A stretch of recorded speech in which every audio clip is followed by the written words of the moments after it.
as though I have conquered death. I live death every day.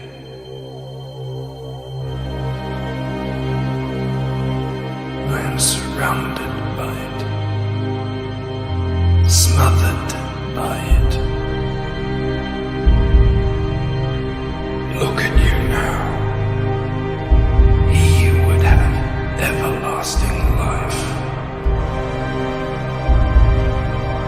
You seek to defy death, yet you cannot even defy sleep. And our like sleep is to death.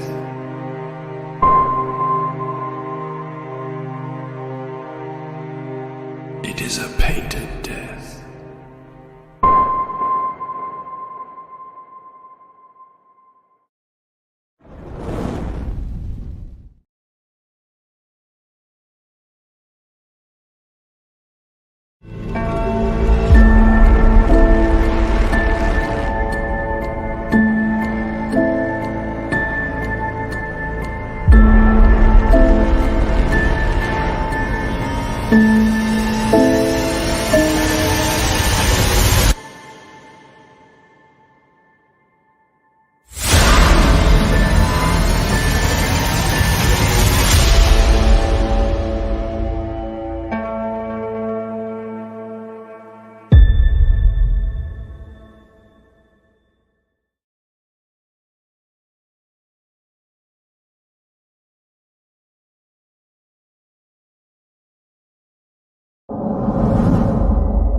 I remember childhood without any friends.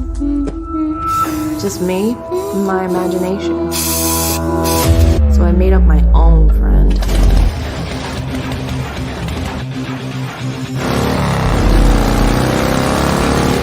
Crim's my best bud. I don't know what I'd do without him. But there's some things we should keep locked away. Not the imaginary friends, but the imaginary fiends.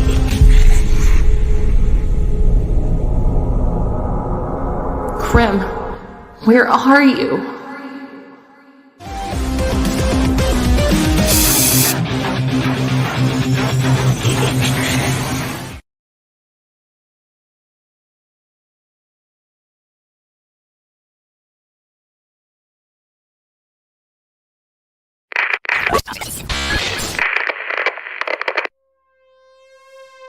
You think you are free, that your decisions are your own. Tell me honestly, did you really choose this path? Or was it chosen for you?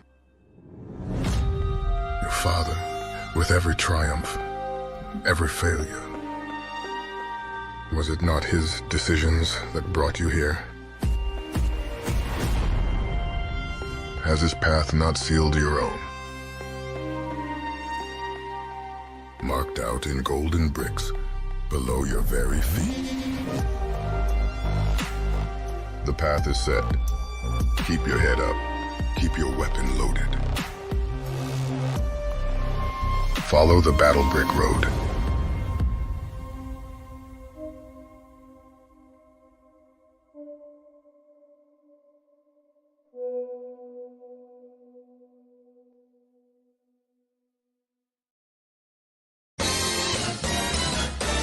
Good morning, come on in. Coffee's good, fresh and hot. There's a waffle in the baker on the grill. We're making bacon. You're always welcome back. Charge! What is up, all of you fantastic people on Sabado Bogante? I think we're going to call it because Michael's in the house. And a happy birthday, a very special happy birthday to Clark and all of my family down under. I hope you guys are doing well. I'm going to be doing some artwork and hanging out, talking about books. So this is yet another Waffle Lodge stream. Let's see who we've got here in the chat, guys. Break out your waffles. It's Saturday. We have Creative Faye up in the chat. It's good to see you. We have Frank Leo0. Gosh, that's really tough for me to say at this hour for some reason. We've got Michael Bancroft, channel member, rock star. That's how it goes. In the house, Michael, it's great to see you. We've got Stephen Rockwood Drawing, my first channel member. I bow to you, sir. It is great to see you. Yeah, exactly. That's where you go back all of Michael's stuff, or so we're told. Let's see here. Yeah, I'm surrounded by maple syrup. Smothered by it. Yes, of course. That's the only way to do it. Just call me Hen. It is good to see you. Hello to you. Yeah, and everybody is saying, oh, Cranberry Langer's in the house. Peace for Israel. Hail chat. Yes, indeed. That would be wonderful. Yes, indeed. And a channel member here. And yet another channel member, Jeremy Burt's in the house. My goodness. We've got Spaceman in the house. Or is it Dr. Spaceman? You never know. I've wondered that for quite some time. But yeah, it's great to see you. Let's see who else we got here. Spaceman, we got Just Call Me Hen. Hey ya. Everybody's saying hello, hello, hello. So guys, some exciting news. The link is in the description. I finally just set up a Teespring site so that I could get that design, that Iron Age design, after I cleaned it up. I did some more work on it just to make sure that it looked sharp. So I actually got that design ready to go. So if any of you guys are interested in having it on shirts or a mug or whatever else, it's there. Because it was one of those things to where I set up, I didn't tweet this out because I set up a Redbubble once and I tweeted it out and my account was closed. And so, I mean, you know what they say, never attribute to malice that what could be, adequately attributed, gosh, easy for me to say. Adequately attributed to stupidity, but I was a little bit, I don't know what the word I'm looking for, but it seemed a little suspicious. So I was like, I don't know how I feel about that. So I started doing some work on, the shirt design and cleaning it up and getting the resolution where I wanted it to be. And so that is what we have been doing. So if you guys are interested in that, I know some people were asking me, we got to get this on shirts, on mugs, where can we get this? That is where it is. And actually, let me do this since I'm in the wonderful, wonderful StreamYard. I'm getting used to switching between Ecamm and StreamYard, and it's taken some doing. But let's see if I can show this to you. Here we go. Let's show you the Photoshop window, man. So this right here is the logo that you guys probably know well. You've seen me working on it. So this right here was me getting, the resolution where I wanted it to be, so that I could, make it onto a shirt. And that was a plan. Actually, I don't even think is this even the one? I don't think it is. No, this isn't the one. Hang on a second, guys. Hang on a second. Let me stop sharing that. That's terrible resolution. Let me see. Where did I put it? File, open recent. Let's see what we got here. This has got to be it. Yeah, I was like, that resolution is, no, not up to par. I didn't do all that work for it to look... I didn't go all these years at evil medical school to be called Mr. But let me see here. Share screen. Window. And here you go. So, there we go. This is a little bit better. So, this is the design that I did for it. And hang on a second. Hopefully this won't destroy the stream, but I should have done this before. Let's see here. If it gets a little janky, I apologize, but I'm switching to the cable because for some reason my Wi-Fi was on. So this right here, there we go. That's prettier. This right here is the design for the Welcome to the Iron Age, established 2022. Give nihilism no quarter is how we do it. And so I started working on this thing a while back, posted it, and was kind of going through, the motions of trying to figure out how to make it, look as good as I wanted to make it look. And finally I got it to where I wanted it to be. And I didn't want to put out shirts or anything like that or have it ready to go for that kind of thing until I got it to be a little bit stronger. So yeah, so that's what I've been doing. But yes, welcome all you fine channel members up in here. Gosh, it's great to see you guys. And so yeah, so today one of the things I'm going to be working on, I'm going to continue to be working on different sketches and different paintings that I'm doing. And there's a couple, I don't even know which ones you guys have and haven't seen at this point. So I'm just going to do what I do, if that makes sense. So let me show you some of the fun ones. Although I think they're all kind of fun, but let me show you some of the ones you may or may not have seen as I try not to knock over all of my cover paintings here. Well, you guys have seen, I think you guys have seen that one, but there's one that I started working on that there's Aldis's right there. Where the heck did I put it? But I did a painting, or I created a painting of something I've never done before, or of a character or subject I've never done before. And now watch me not be able to find it. Where is it? All right, is that it right there? Nope. Got way too much stuff here. Michael might know that painting. Razor Fist painting. If you guys could see how much artwork I have here, it's just crazy. It's just stacks of artwork since I've been in this space. Let me see here. There we go. And hopefully it's one of these. There it is. So let me switch up things a little bit here. Hey, what's up, Scottsley? It's good to see you. Yes. Need to paint an Iron Age design on some glass. Yes, I would love to do that. I would love to do that. And thank you so much, Spaceman. I appreciate it. Yes, Hail CG Scottsley, it's great to see you. Did you clean up your office? No, it's a little cleaner, but I haven't really cleaned it. I need to do that. So let me switch camera settings here real quick, just so you guys can get a look at some of this stuff. And I might open up OBS in a little bit. But so this is a painting I've been working on for one of the head sketches. Someone mentioned that they wanted a Krampus head sketch, and I've never done one of those before. So my thinking was this was a great opportunity to give them the first sketch I ever do of this character. And it's been a lot of fun getting the detail in there and tightening things up, because I wanted to make sure that, you know, I got it just right for this person. You know, I made it look as strong as I possibly could. And so that has been a big part of what I'm doing. So now let me just do this here. Where the hell did I put that? And see here. There we go. I probably should have done this sooner, but you know how it goes. And OBS virtual. There we go. All right, so we're switching cameras because you know, I got to do this. I want to make sure the lighting is a little bit better on it. It's still a little blown out. But so this was one of the head sketches that I came up with for this one, and I've never done this character before. So that was kind of one of the fun things about it, was to really just kind of build out the structure. I like painting monsters. It'll be something I definitely have in a future sketchbook, much like all of the stuff I'm doing. And all of these blank boards right here are where I've got myself set up to do the next stuff. So that's what we're going to be doing, man. Let's see. These designs, do you mean this stuff I'm working on here? These are just painted head sketches for backers. Who knows? They could be. What is up, Moromi? How are you doing? It is great to see you in the house, my friend. So, yeah, let's talk about all the fun stuff. So, right now, what one of my plans is, because you know, I want to get some of this stuff on shirts, is I've got a Teespring store that I just opened up just to get some of the stuff out there, make it easy for people to get a hold of it until I can find, you know, a better option in terms of, you know, percentages and all of that stuff and some of the things I'd like to do. But I've got that all sorted so that if people want to get some of these designs, I think the Shanth Enjeti art logo is going to go up on there. I also think that the Waffle Lodge logo, I'm going to try to do some cool stuff with that.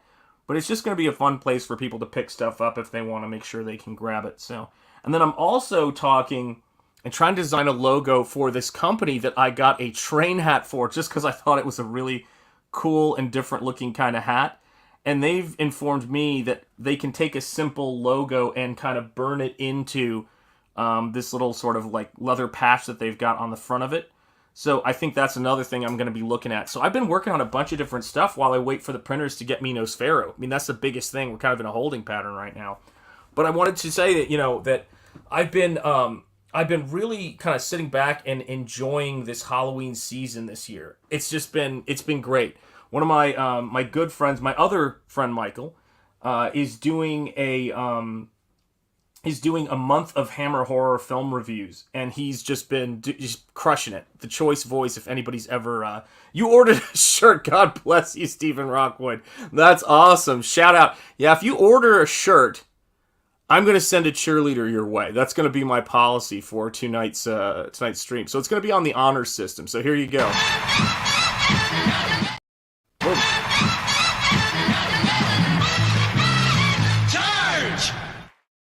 That was a little bit of a hitch step cheer right there. I hit the button and it's... I'm not used to StreamYard yet, guys. Like with comments staying up and all that stuff. It's wild, man. But yeah, I want to make sure that we get this stuff going.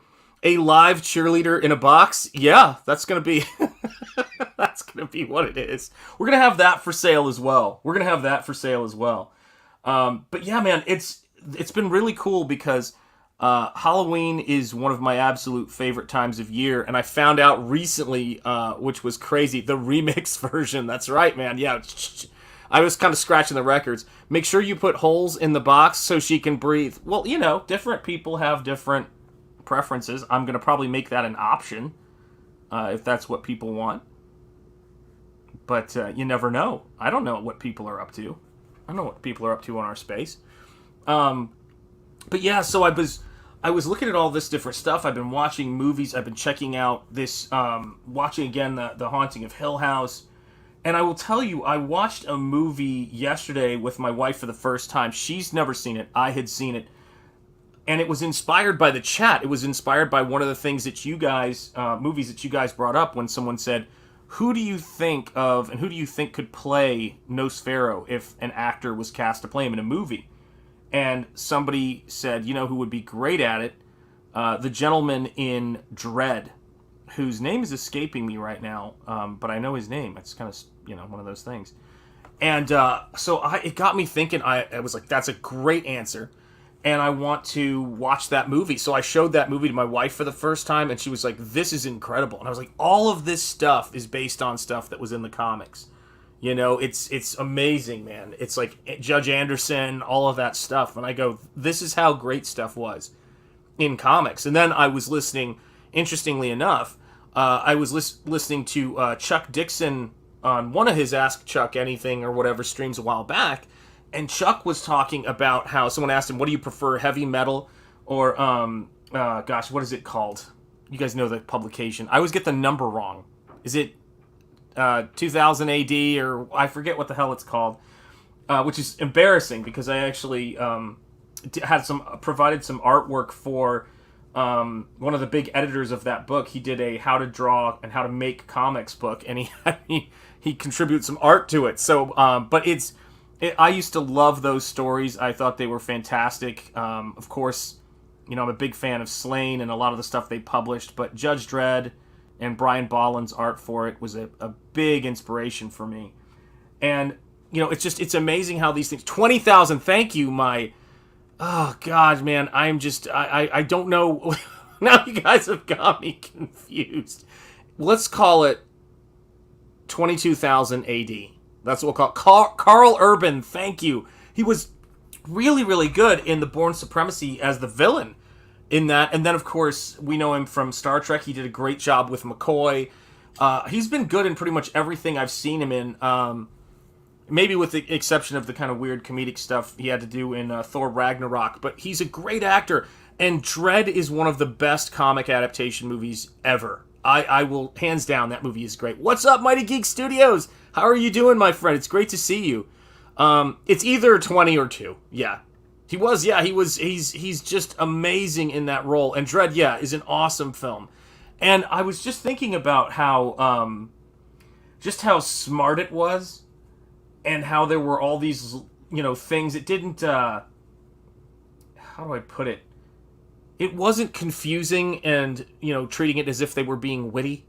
It was 2000 AD. It's 2000 AD, says Cranberry Langers. There you go. All right. You guys have got it now. Moromi and Cranberry have finally agreed. And I guess that's sort of, for me, going back to, you know, what we're doing in Comicsgate and this whole Iron Age thing. For me, and I'm a big Bond S&A fan, I have to say that 2000 AD is something, and what they were doing really kind of speaks to me in terms of what I think would be really cool to do. Like, I would really love and I'm working on a, not what you'd think, but a concept like that. I'd really like to see a Judge Dredd, you know, badass character that has, you know, that within a world, you know, it's not like it's slapstick, but within a world where he's just a badass, take no names, you know, kind of character. And I mean almost devoid of humanity in that sense, but like having a code would be interesting. And I know that we're experimenting with stuff like that, but I want to illustrate a character like that and work it into this world. Well, I'm doing well now that work is on track again. There you go, Mighty Geek Studios. I'm glad to hear it. Yeah, man. Absolutely. And so that's kind of where I've gotten with this idea that I've been playing around with. Everything is kind of up in the air a little bit on one level because I don't like to lock myself into a story too much before I get to the point of illustrating it. What is up, awesome one? How are you doing, my friend? It is great to see you and glad to be sharing this late night with you. Work foiled my plans to participate in the 24-hour Comics Day challenge. Oh, bummer. Well, listen, get out that pencil and pen and just draw along with me, man. That's the fun thing about what we do here. And so, yeah, I've been starting to play around with this idea for this character, and I can't quite solve him yet. But I want to have, I want to have a character that's got that kind of quality to it. Sort of, what's the word I'm looking for? I'm thinking of Peaky Blinders, when Arthur Shelby says, "I'm Old Testament." Oh, cool! Just watched zombie movies with Jeremy. Oh, I was looking for that. How come I didn't see it? I was actually looking for that stream because I wanted to watch that stream with those guys, man. Yeah, I love that movie. I could talk about that movie all day. Huge fan of Night of the Living Dead. I'm going to catch that on replay. And huge fan of George A. Romero. He's one of the paintings in Art Book 2, and I just love that, man. What's the motivation for this character? Wow, that is a great question. Which character? You mean the one I'm thinking of doing? My God. Literally the Old Testament. That's my that's my plan for him. Metal Movies and Brewskis. It is great to see you, my friend. How are you doing? Ale to you as well. I wanted him to be the way I'm thinking about him right now is he's going to be a cross between he's going to be like the Golem, but almost like untethered from any kind of instruction. Like he is there to kind of just he's like a Terminator against evil. Is my idea from right now. But there's all of the don't fuck with the Peaky Blinders. Amen. Yeah, justice and vengeance. Yeah. And I just love the idea of putting a character like that into the world with Nosfero, because Nosfero he's a little bit more nuanced and a little bit more human, and I don't want a character that's... Nosfero is a human character that almost, with a little touch of inhuman in him in terms of his powers and in terms of what you're going to learn in the story. And, which I'm going to try not to say too much about, even though I probably already have if you've watched all of these streams.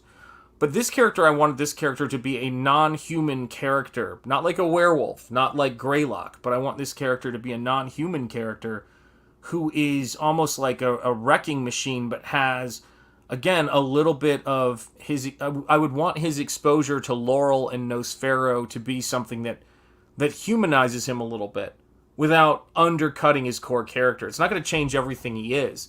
And I think that's why I was so affected, because I've been struggling with this narrative idea for a little bit. That's why I was so affected when I watched Dread, because it's at the end of it, that's the great twist. Is it Dread reveals that he does see nuance, even though you've just watched him be this wrecking machine. He does see nuance. He understands there's nuance in excellence when it comes to that job, because it's an imperfect world. And I love that idea.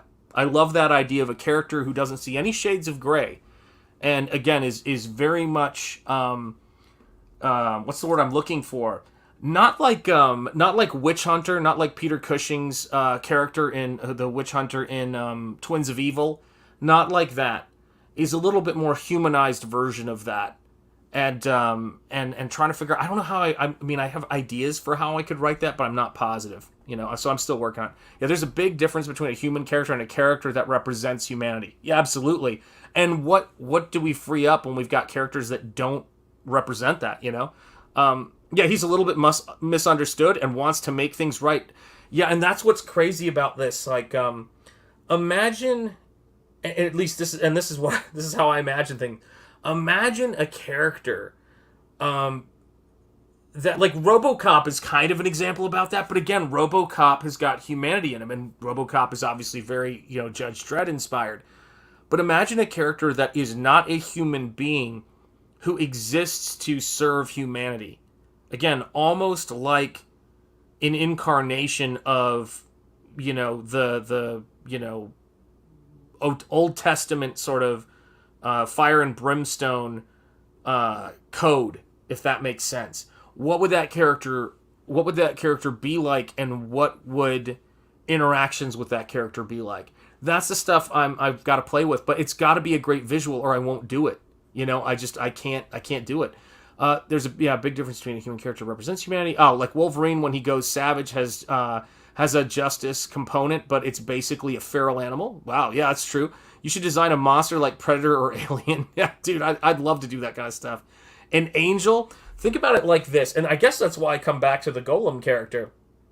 The Golem is, and that's going to be the basis for this character, actually. The Golem is made out of clay, he's made out of dirt, and then they use text and certain, words to animate him, and he's there to serve, and the irony is not lost on me. The Jewish people of talking about this right now, but it's an incredible kind of thing, because you see this guy, you see this character, and you kind of go, a mindless drone with a directive for justice.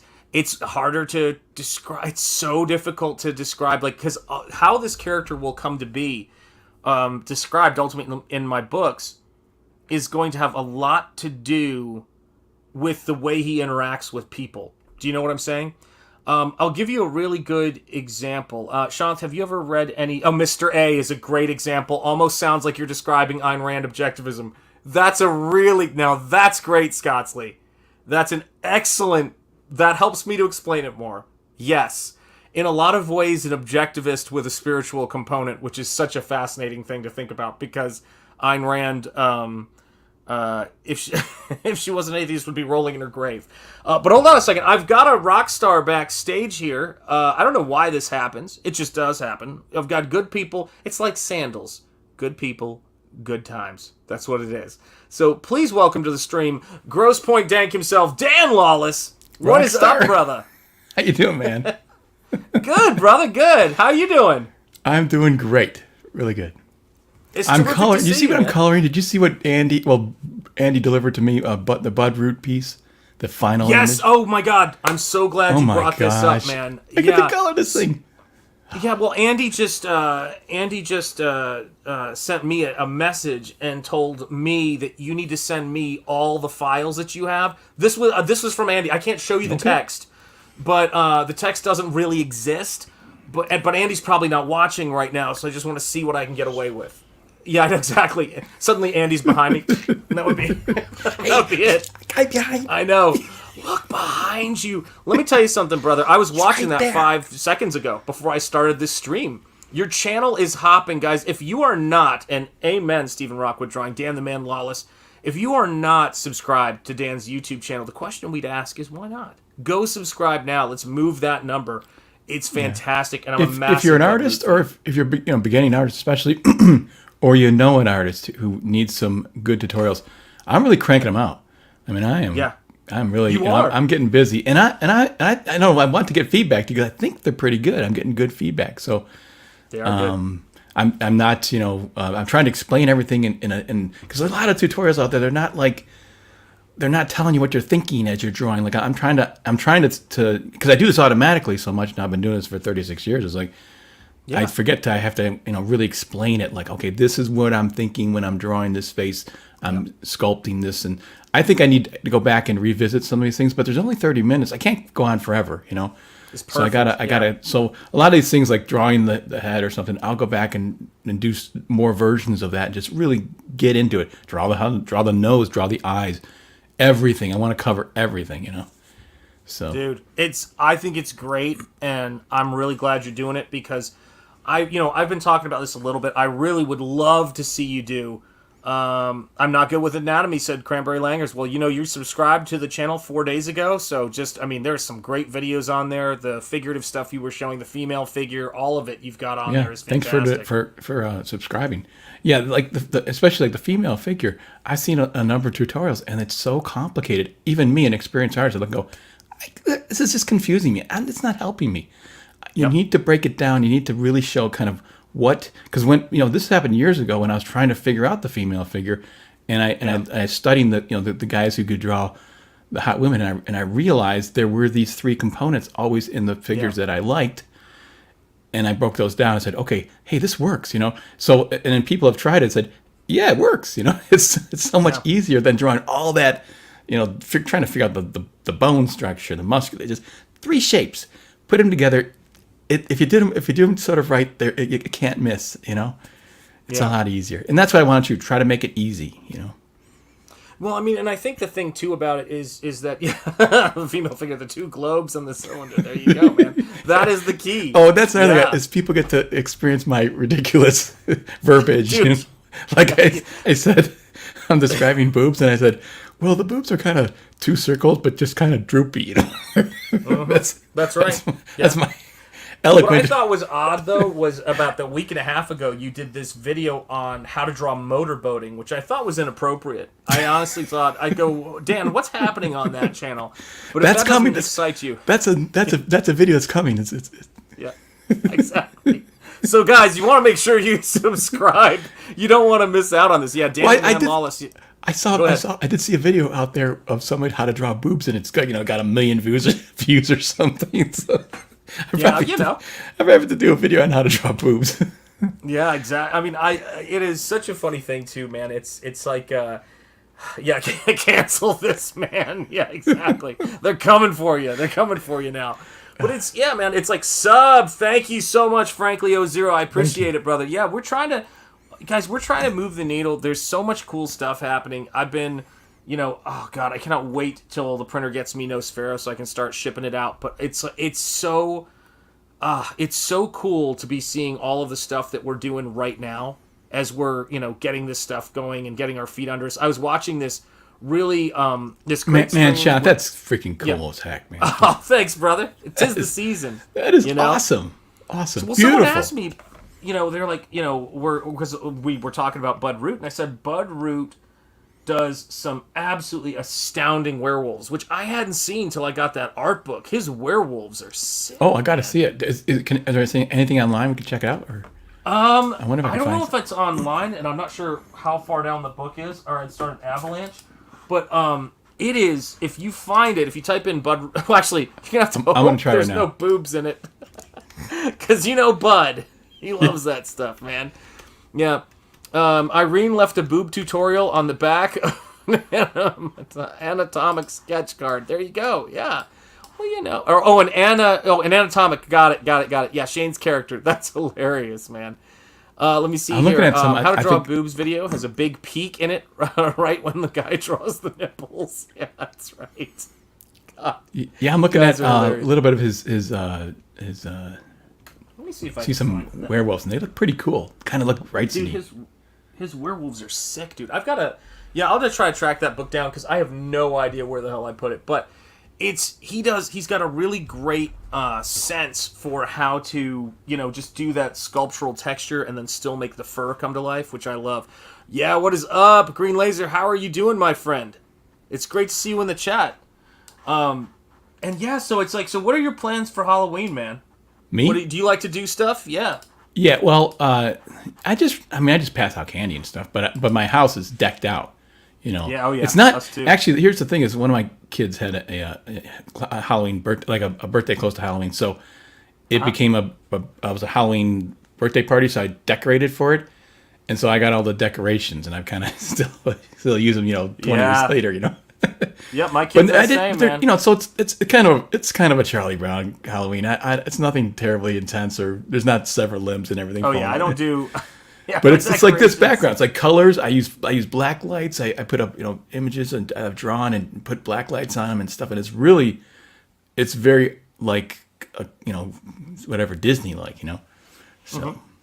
Well, hey, that's the stuff that is my. Gosh, I mean, How do you get to third base and not be able to steal home? I mean, as far as I'm concerned, Disney has some of the greatest stuff for Halloween and entertainment. All they have to do is not be crazy. I mean, that Haunted Mansion is one of the most incredibly designed haunted, houses of all time. Yeah, and now I love the Haunted Mansion at Disney. Oh my gosh. I do. It's one of my favorites. I found I found a Bud right image, but it's too blurry to show. I think it's great though. Yeah, I gotta see if I can track something down. Yeah, both of my kids have rake costumes. There it is, right? Let me see. Hello, everybody saying hello. I 3D printed my costume. It's cyberpunk inspired. Holy cow, that sounds awesome, man. Good lord. Yeah. So this is something I've been talking about for a while, or one of the things I'm incredibly excited about. Universal Studios. Universal is doing in Orlando, is building a new theme park called Epic Universe. And they're making a Universal Monsters Land. Wow. Yeah. With I mean, dude, it's going to be nuts. Oh my gosh, that'd be cool. Yeah. They're going to do Abbott and Costello too? I want them to. I'm not joking. I've talked about it a lot. I go, they've got to do that. So let me show. It's got to be one of the best scenes in a comedy horror is when he's in that room and he's going and the candle slides a little bit and he goes, yeah. Ch-ch-ch-ch-ch-ch. I am really. I can't say his name. I am really hoping. I am sincerely hoping that they do a what do you call it? Some Universal or some Abbott and Costello stuff, some figures, or something for that, because that's to me some of my favorite Halloween stuff in the world. Is that those movies? I watch them every. Yeah, they're great. Yeah, they're great. Oh, what? One of the ones that I think is one of my favorites, and it's not talked about as much, is Invisible Man. I thought the Invisible Man was really good. So. Yeah, there's some. I'm gonna see if I can find. You got the Bela Lugosi Dracula. You got the Lon Chaney werewolf. You got the of course the Frankenstein, the Boris Karloff, and those are all great. I really like them. They're really scary, actually. Oh yeah, they've got some great stuff in them. Let me see if I can share this on screen, guys. I'm not being paid. Back in the 90s, Disney World days used to ride the Haunted Mansion on the slow days. Yeah, we just get in lines on that, and on Pirates of the Caribbean whenever we could. But take a look at this if I can pull this up. You know what I always wanted to do? I never did it, and I really want to do one of those illusions with the glass and have a ghost. But I'm trying to figure out how I could do that in my house. Pepper's Ghost, yeah, the 45 degree, yeah. Yeah, because I love when you go to Disney. It looks completely realistic that just using glass and stuff, and they're making these things look like they're. I couldn't figure out how they have done that when I first saw it. So this right here, this is a channel that I go to called Theme Park Stop sometimes, and this right here is going to be a restaurant called The Burning Blade, and it's going to be a windmill where the blades burst into flames and spin above it, just like in the movie. So that's one of the things they're going to be doing there. It's a whole land, dude. It's a whole haunted land, and they've already got all of the what do you call it? Let me see what this one is. Yeah, I believe this is the entrance to the park. So they're doing roots of trees and things going up to some electrical thing as you go in under this arch. Look at the scale that they're doing here. I was going to say it. It's just that's 4 stories.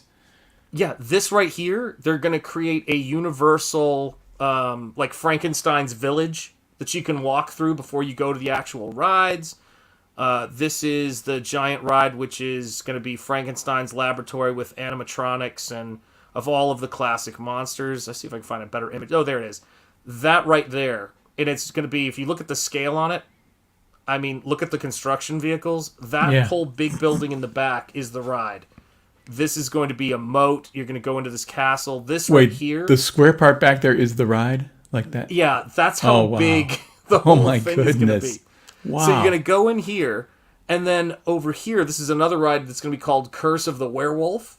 That's going to be right there. And then there's going to be a restaurant spelled Stake, the Steakhouse. That's going to be in the steakhouse. Nice.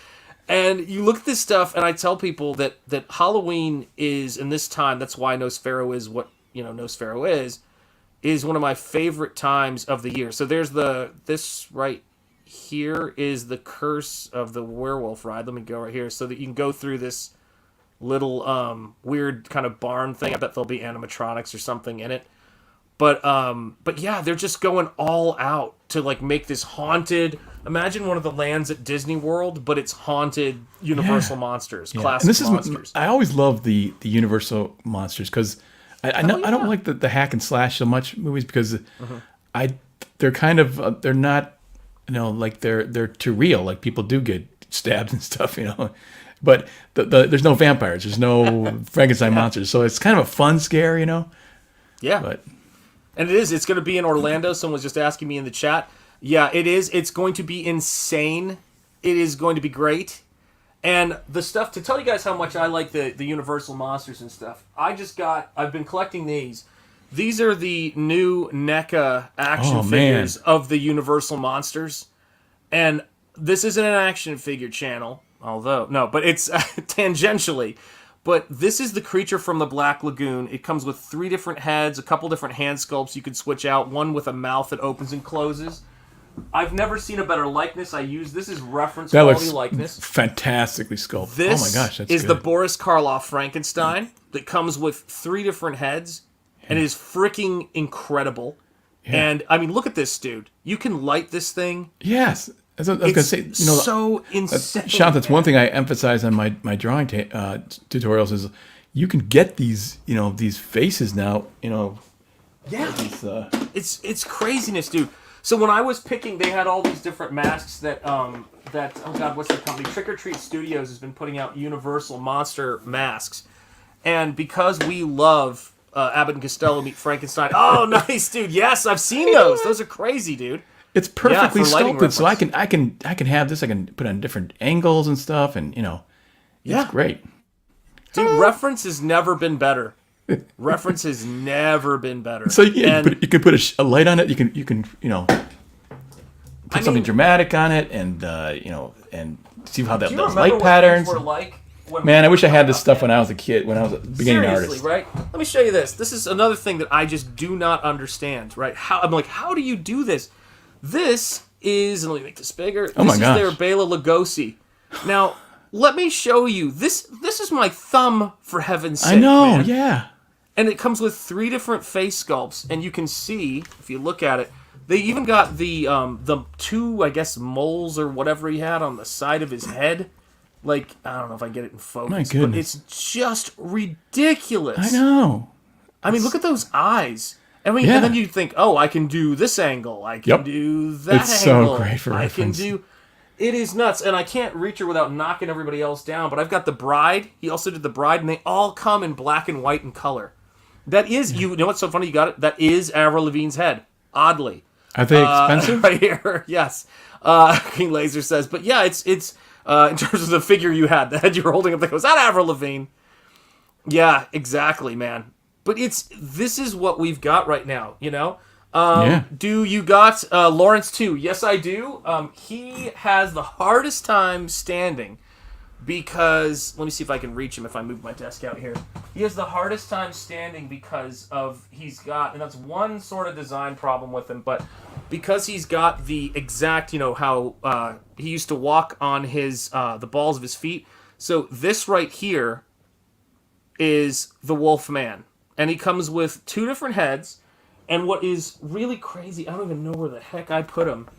God, they could be around here anywhere. But this is the sick part. You can pop his head off.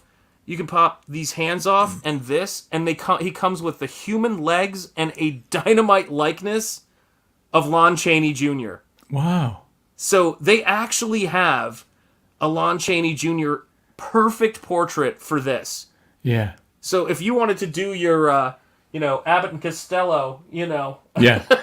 meet the Wolfman, and Bela Lugosi with all this stuff right here, it is doable, guys. The sculptors of these toys, they're as good as any sculptor throughout history. Like Rome and Greek and sculptors. I mean, these people are, and they're tiny. They're doing that big, tiny things. Amazing. It's the kind of thing to where I'm just like wondering where I put that the box with the other portraits in it because they're so cool. I wonder, do you think they sculpt these things as on a computer with 3D models, or do you think they're? Well, they're I actually... know that there was a guy who works there who was being interviewed, the guy who did the creature from the Black Lagoon, and you know what's interesting? I have that werewolf over there, and I actually do like that movie a lot. I think that Rick Baker's work, even though they CG'd a lot of the scenes.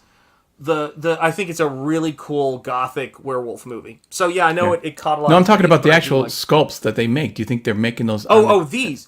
Yeah. These right here are the. You know, I mean, do they use clay and make these guys' faces like that, or do you think they're doing more and more ZBrush? But one dude was talking and who did the ZBrush for the creature.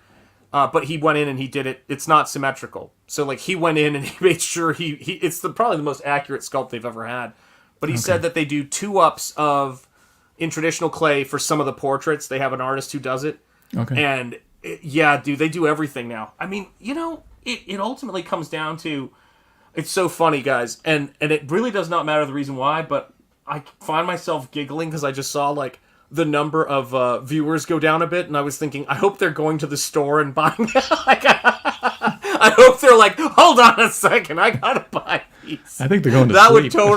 That would put a smile on my face, guys, because I mean, I love monsters, as you know, and I love that kind of gothic horror. You know, my stuff, you know, Nosferatu, there's some, you know, some folks get split in half, or I mean vampires, monsters, not people, but in one instance. But for the most part, the stuff I'm doing is very Dracula gothic horror, and I'm thinking about, you know, that I think was it Del Toro who said that he likes the aesthetics of horror, but not the mechanics of horror.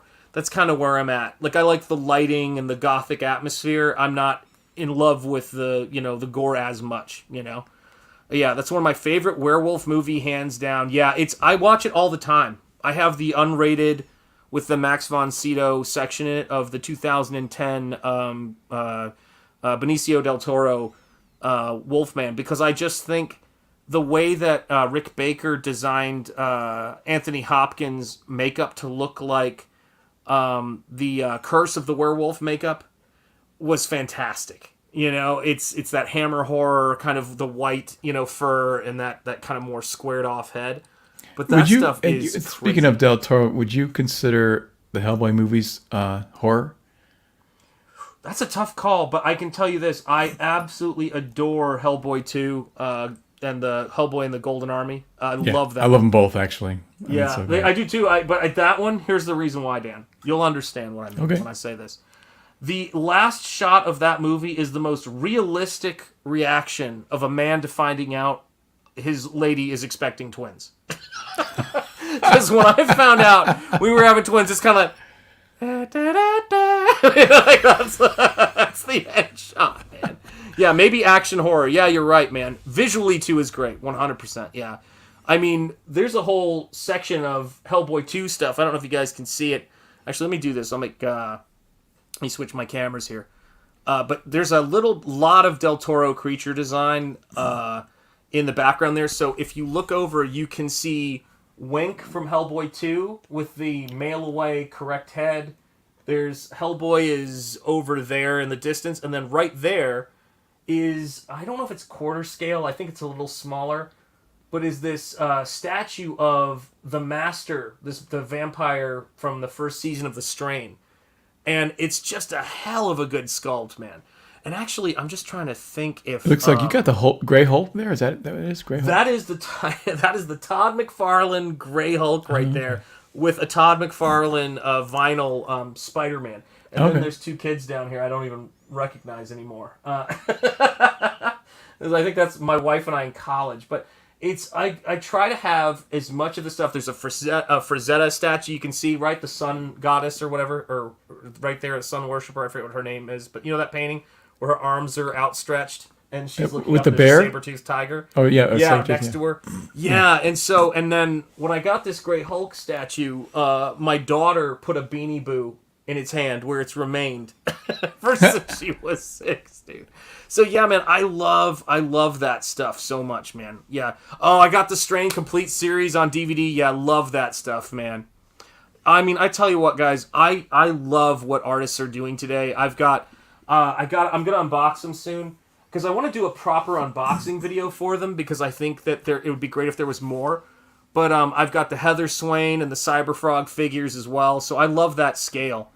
Yeah, someday Shanth will be found crushed beneath the statue. It's how I want to go. The Marilyn Manson character from The Strain is playing Hellboy. No, are you serious? Wow, that's crazy. I didn't know that. They're going to do another Hellboy. Holy cow. Oh, good. Yeah, Del Toro blew his load on the Strain, in Blade. Yes, you're absolutely right, man. Blade 2 was sick, man. I love the designs of the characters in that. Yeah, man. That's how we got to do it, man. But yeah, I've got the Strain on they did this limited. Gosh, I've got so many books and so many things here. They did this limited edition Blu-ray case that wasn't expensive because the Strain was not, some, massively big show. They got, what it was is, let me see if I can do this again here. What it was it was so Boulevard, cool, that is going to be, someone asking, is Boulevard's going to be a Hellboy, you said? Yes, the guy who played, yes, that guy. So this right here, and I started custom painting half of it. I haven't got it totally done yet, but this right here is the Blu-ray set so that it's got the carved box that he lives in, and then you open it up, or you open up this, if I can figure it out, this tray, or slide it out. I actually don't know how or there it is. And when you slide out the tray, you can put, the Blu-ray cases were in there. So that was kind of the cool thing. There it is. So it's got a little tray in the back that you can open up. And I just wanted it for the sculpture because I'm like, I'm going to be able to that's what I'm thinking. I mean, gosh, that's a good sculpt. Isn't that nice? And I've just been going in and painting it, and trying to customize it a bit. So if I do, let me do desk cam and see if this works.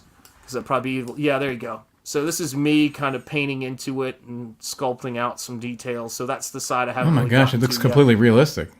And then that's the side I'm working in on. It's scary how realistic these things are. Gosh, I haven't painted this in ages. I should probably get back to that. That'd be a fun Halloween project. But I've got enough projects going on though, so you know how it is. I'm just waiting for this dang thing to come back from the printer so I'm dying to see it. I've got the proof, but they're printing it right now. It just takes a while to get these square bound, heavy-duty books done. Yeah. But yeah, guys, I am psyched, guys. Like, there's so that campaign is closed, though, right? That's which one? The Nosferatu is closed, right? It's it's closed. And the next time, I've got so many things. Like, I've been working on Spring Ball and getting that stuff together. I've got an idea for. I've got a bunch of ideas. I almost don't like to talk about anything but I will because I don't care. I mean, it's like we're here, right? Yes, Strigoi. Let me say this: Abe Satrakian, the Jewish woodcarver, who character from that is one of the greatest vampire characters since Abraham Van Helsing. He's obviously in that vein, but his story, his backstory, and being a Holocaust survivor is probably one of my favorite characters in horror. And he's his kind of no-nonsense quality, that would be something I could definitely see in what I'm trying to do right now with the Golem, But I love, guys, I love that we can do this stuff in Comicsgate. I love that we can do horror and fantasy and monsters and creatures. I mean, how does it feel when you think about, you're it's like this creative powerhouse section right now that we're in, It's like you've got Bud Root stuff. Which, as a non sequitur. Yeah, I've never experienced anything like this. Okay, this is the Bud Root last. It's a 4-page story. This is the final page. Zoom enhance, dude. Is that? Sick. I mean, she's a doll, isn't she? I mean, yeah, man. All right, you talk to them about this piece while I try to track down that Bud Root art book because now I'm annoyed at myself. Yeah. So, I can bring up the other ones too. But this is. This is just got this, yesterday, and just doing the flats on it. But I actually did a video, if anyone's interested, in how you separate, because Bud's doing this traditional, and this is ink, of course, on paper, and so I get a flat file with the white and black, and how do you separate that? I did a video, latest video, shows you how to do that. So you have the black line on one layer and the white underneath on another layer. So it's kind of fun, but yeah, it's great. She's becoming a big fan favorite. She's mischievous and adorable, and one of those likable rogues. There's a lot of people who are against, heteronormativity in Comicsgate, and you're fighting back. Yes. You're saying, no, I'm going to color this piece for that tiny minority of fans who like boobs. And God bless you.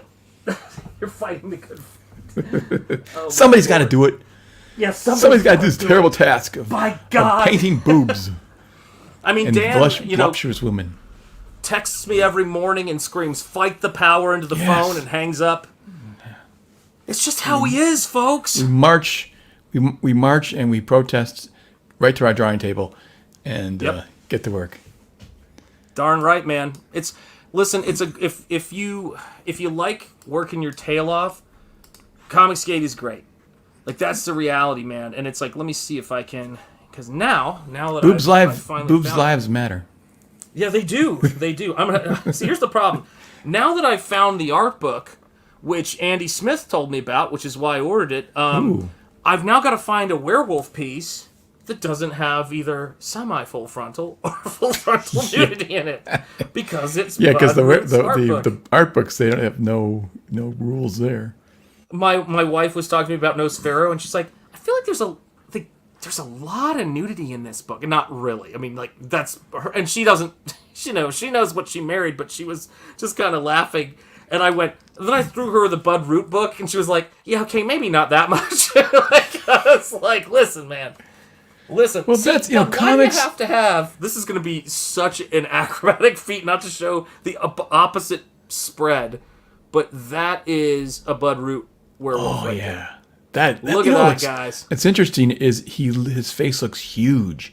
And it looks so. Look at me balancing it's this. Not I'm trying to cover up the swastika of the evil Nazi werewolf lair. Oh, okay. At the same time, I'm trying to hide the nudity, but no, it's a strong, thick face, and especially in contrast to that girl's soft, fragility, kind of like this is really makes it seem more. It's Beauty and the Beast for sure, Dude, these are the folks, guys, if you have not backed Core Draft yet, and why wouldn't you? Because, I've had Andy on the show, and talking about it and all that stuff, but we're trying to make crazy, crazy stuff and make it look really good. I love when I see a link and I'm like, I probably shouldn't click on that.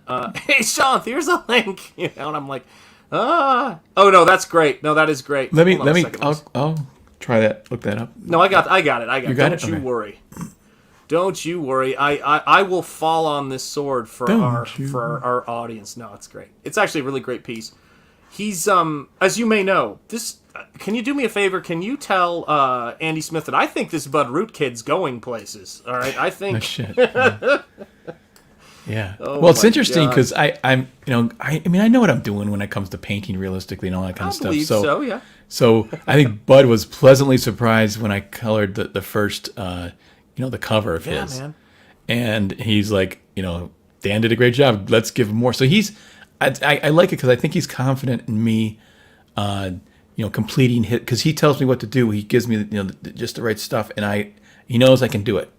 And so he's having fun now knowing that it's going to be completed. Because the worst thing in the world, the thing I hated about comics was when you draw something beautifully and the inker just trashes it, ignores it. Oh, yeah. Looks like it was inked by a towel. And then people come up to you, want me to sign it. Like, you want to sign? Like, that's not my artwork. That you should have seen what my artwork was before they ruined it. Ruined it, It breaks your heart, So, yeah. Well, this is great. This is the thing, too, man. It's like, and I will say, it's... Can you bring that up again? Sorry. Citizen Ronin. Oh, yeah, sure, absolutely, man. That's awesome. That's an awesome werewolf.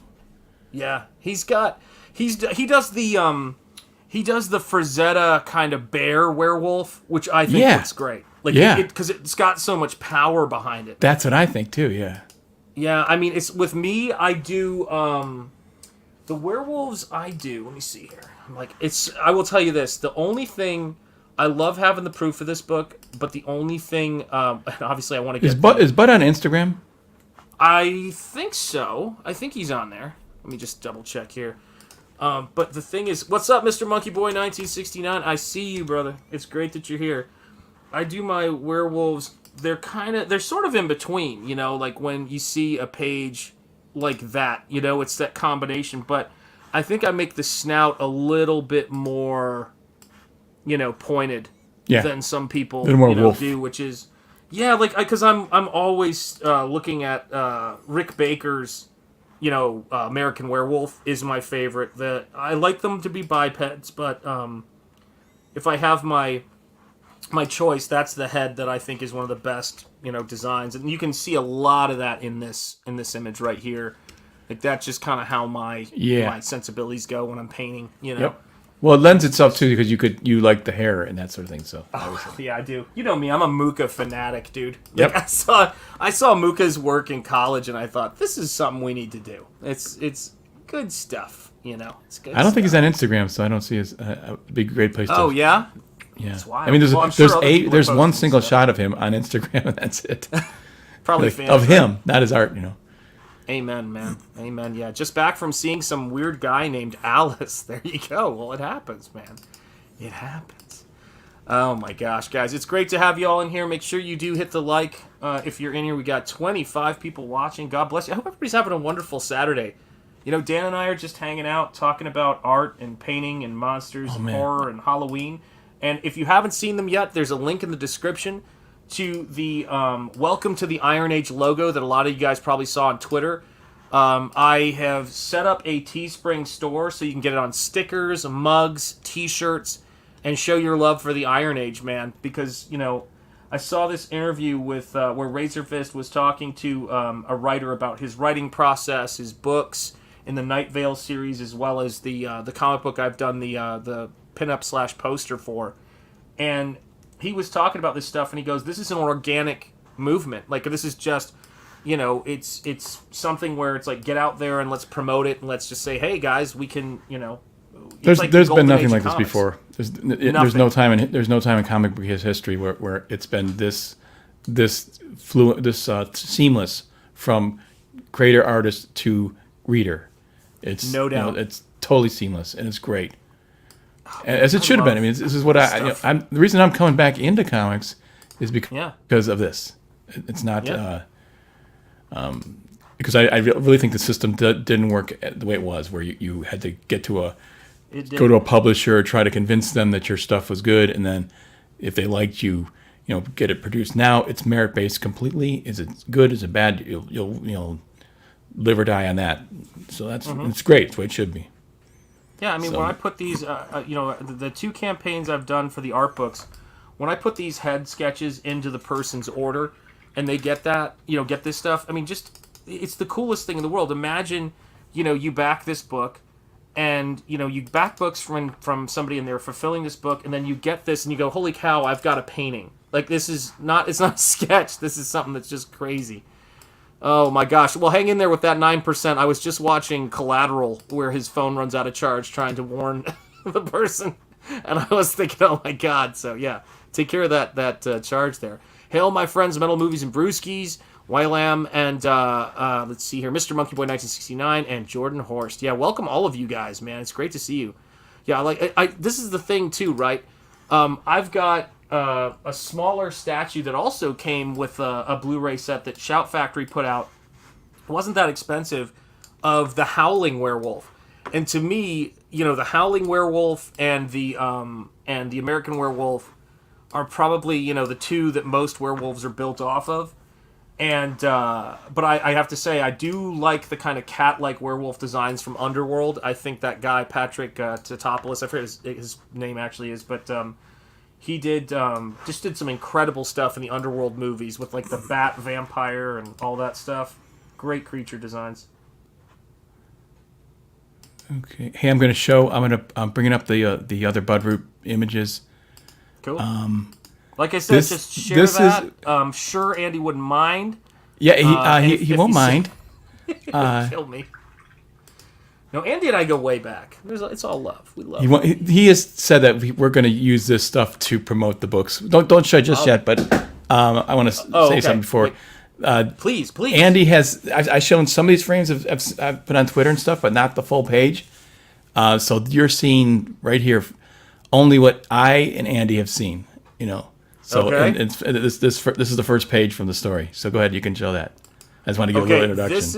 This is a premiere, guys. This is a premiere of seeing this in progress. 2 people have seen this. Guys, are you ready? Well, hold on a second. Before we do, there's a lot of excitement here, I feel, and so let's make sure people realize how exciting this is. Charge! Let's see here. How do I make myself smaller here? Hang on a second here. Now, I'm going to add. Boom! Look at that, folks. There's the first page. This is that same character that I showed the art of, the black and white. This is the first. I'm just going to show you the 1, 2, and 3, and that other page was 4. Hasn't been colored yet. But this is the. Oh my God, guys! Look at the coloring coming in on this. See, I Bud really must be so excited. I hope so. Now see, look at even just like the. You see, I painted the heck even about the hog there. I know. I was noticing that. The only thing I was noticing in this frame was the hog. That was it, Dan. Why are you looking at me like that? Dang, man. I love that. A lot That's of fun. Beautiful, dude. The expression she's got is fantastic, too. Bud's got great expressions. They're so much fun. I can't think of someone who would be a better colorist for Bud Root stuff than you, with your digital painting background and your anatomy understanding. Again, look at that boar, everybody. You can't take your eyes off the boar. Right there, look at that. And look at she's snapping this piece of wood right there. This gotta be and did you see the grass? Did you see the grass? Look at the grass, man. That is a fine grass right there. Yep. There's no getting around it. Yeah, it's a nicely shaped grass. That's right. But I digress, says Green Chaser. We just stopped talking. Yeah, I know. The chat's always got it on lock. But look, seriously, guys, if you have not backed Core Draft, and this is the other thing, right? We talk about this stuff a lot. John's long box, nice hog.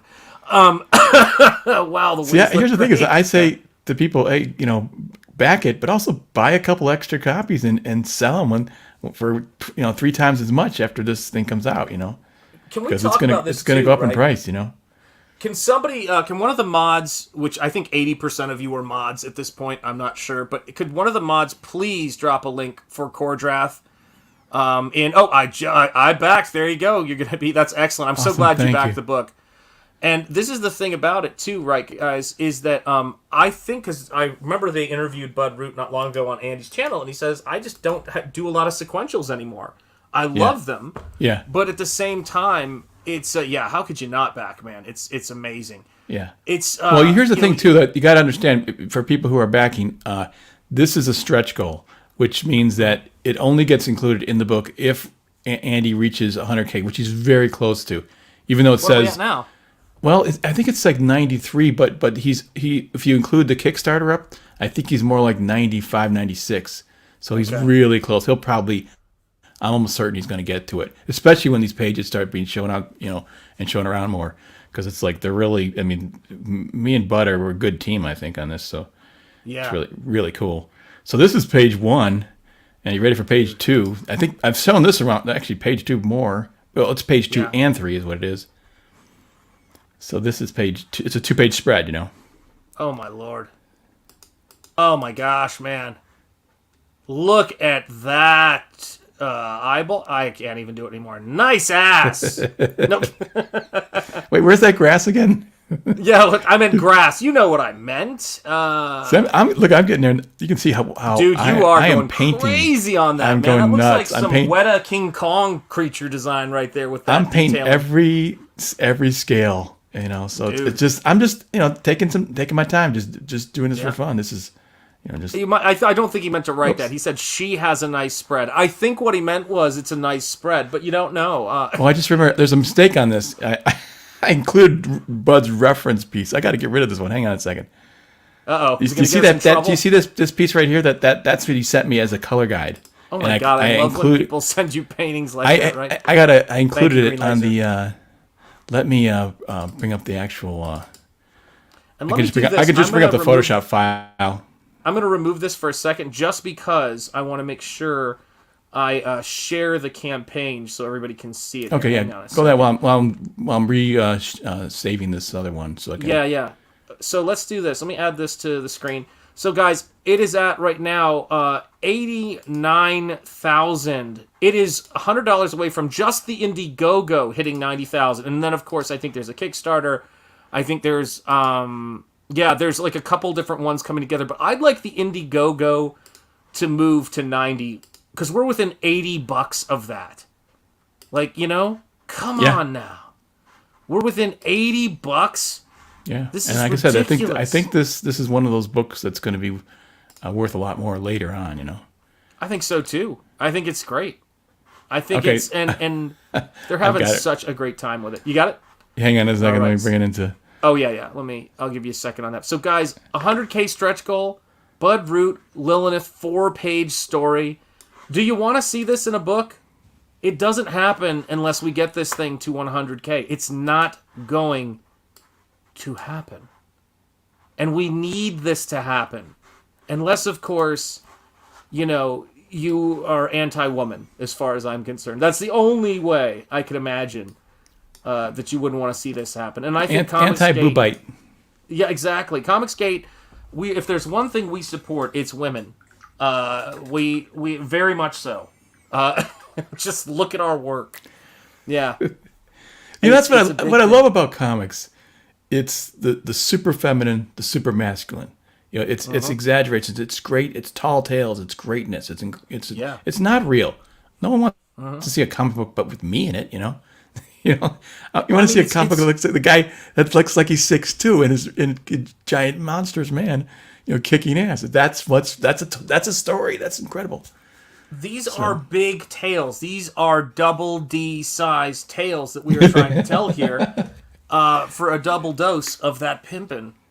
So I want to make sure that we're really showing what we can do here inside this space. Because I think that's ultimately...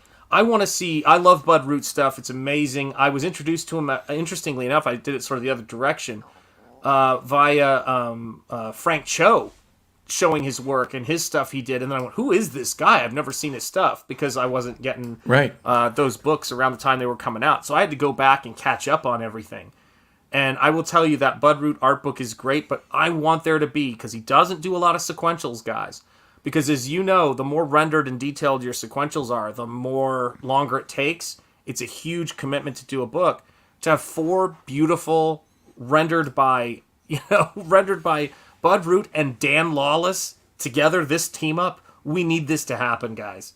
We need this to happen. This book will bring you so much joy. Not to mention the fact, the great Andy Smith. You guys, if you don't know this, I did my first professional job when I was 17. Andy Smith did the cover on my first professional job.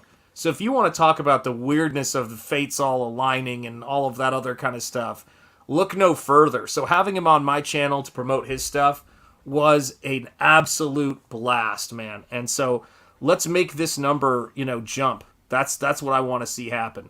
Like, let's make this number jump. I mean, it's just it's such a killer. You're going to want to have this. It's going to be this 4-page story. It's a little mini art book of Bud Root's art. So yeah.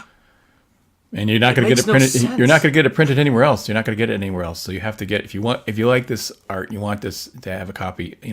Of these frames of his. You got to back it. So. And tell everyone else to back it too, because we're close, but we're got to get that 100K. So. Yeah, I just am looking at this and I'm like laughing. I'm just laughing. Okay. Let me just say this. Hey, you can show the color version right now too. Not yet, but I will. I promise. I just likely backed again. Cordrath, because I said, by God, we can get this to 90K. Guys, tell me, if you haven't backed it yet, please back it, and tell me when we get to 90K. You know, I colored go ahead. that frame too. That's Andy's work that I colored. So I colored the never cover. Color anything for me anymore, Dan. No. Hang on, let me refresh this real quick. Let's see if it's gone through, and let's see where we are. Where are we going? I've done my bit. It still hasn't updated the number yet, though. But let's see how close we are. Come on, update the number. Let's get that total happening. Oh, it's so close. Will it move? I'm going to have to come back to it, guys. Going to have to come back to it. Yeah, I'm loving this stuff. All right, let me get this on screen. Let me get your work back on screen. Well, scroll down. Oh, go ahead. Okay, let me scroll down because I want to show your stuff on So I colored, I just want to tell you, I colored that cover of Andy's there. Is it down here bigger? Is it? It might be, yeah. Let me see. Probably is. I know it's on this page because there it is. Yeah, there so I colored that, and then I colored the other Lilith cover too. That was of Andy's drawing. Let me see where. That one. Is this one? This one right here, right? Yep. Is Bud Root. You've colored this one, but where's the Andy? I know Andy's is on here. Wait, no, I meant Bud Root. I'm sorry. Oh, sorry, Bud Root. Yeah, so this one right here. There's the first Bud Root that I colored. The covers. You can get the 4-page story in there, hopefully, but you'll definitely can get this cover. We're gonna get it to 100K. Yeah, that I colored. I'm gonna text Andy at 4 a.m. and say we're gonna do this, and then he's gonna block me. And I also colored 4 trading cards. I'm sure they're in there in the campaign too. Yes. Of the characters. There's a Lilith in there that I colored of Andy's. Nice. I don't know see if it's in the other section there. The big section. I think it's go down lower. in the big section there. Oh, I love that retro cover. Anyways, it's fantastic. Yeah, that retro cover's great, man. That's based on, of course, the Conan. Yep. Yeah, Beautiful stuff. That's just fun stuff. Comics are getting fun again, man. They are getting fun, and I love that he always does a retro cover on his stuff, man. Look at that. Beautiful. Beautiful, beautiful. That's the raw edition of it, which is just going to be the black and white, which is so cool. Yeah, okay, I colored that piece there too. It's too small to see there? right now, but yeah. Yeah, but you can get the sense of look at that beautiful lighting stuff you're doing, man. That's crazy. That's great, that was man. Bart Sears' drawing. I colored that. Dude, love Bart Sears. Great dude. Well, this is that parody ad is so much fun. Here we go. Okay, this is one of the cards I colored? colored of Andy's. Yeah, nice dude. Looks great. Actually, I should probably bring those up. I can bring those up full size. I know. I was about to say, it's a shame we don't have the artist with the actual files on the stream to make this easier. I'm just throwing that out there, man. All right, let me refresh one more time and see if we're moving this number to 90 yet. Guys, do we have 2 people in this stream back this book? It might even be one with an add-on back this book. We can smash 90K. We're so close. I think I backed it for the second time just now, just to get the, just to make sure I got the Bud Root cover. But come on, guys, we're so close. We're so close. I mean, let me know in the chat if you back this book, guys. All right, let me know, and let's just try to move this thing. But right now, we are tantalizingly close. Less than $50 away. From actually not $50. We're less than $50 away to kicking it over to 89,100, and then we are on our way. Can we get it to 89,100? Let's make this happen. We've got this because we should try. Here's something I want to try to do. So this week, because I'm going to be doing a lot more of these Waffle Lodge late night streams. This week, I want to try to get this book to 90K because I think on Indiegogo because we've already got the Kickstarter stuff going. It's happening. Does Andy play D&D? I'm pretty sure. They talked about that on Dennis stream does. Was on.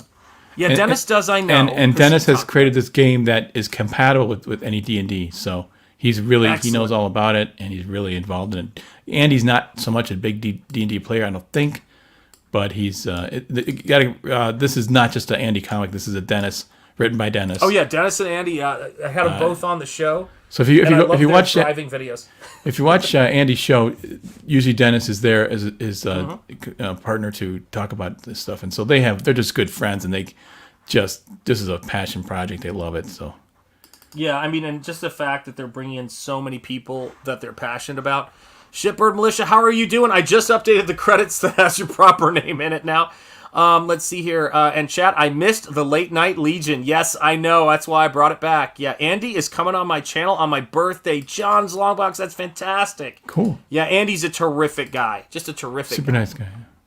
I just bought the black and white cover. Match me. There you go. Excellent, excellent.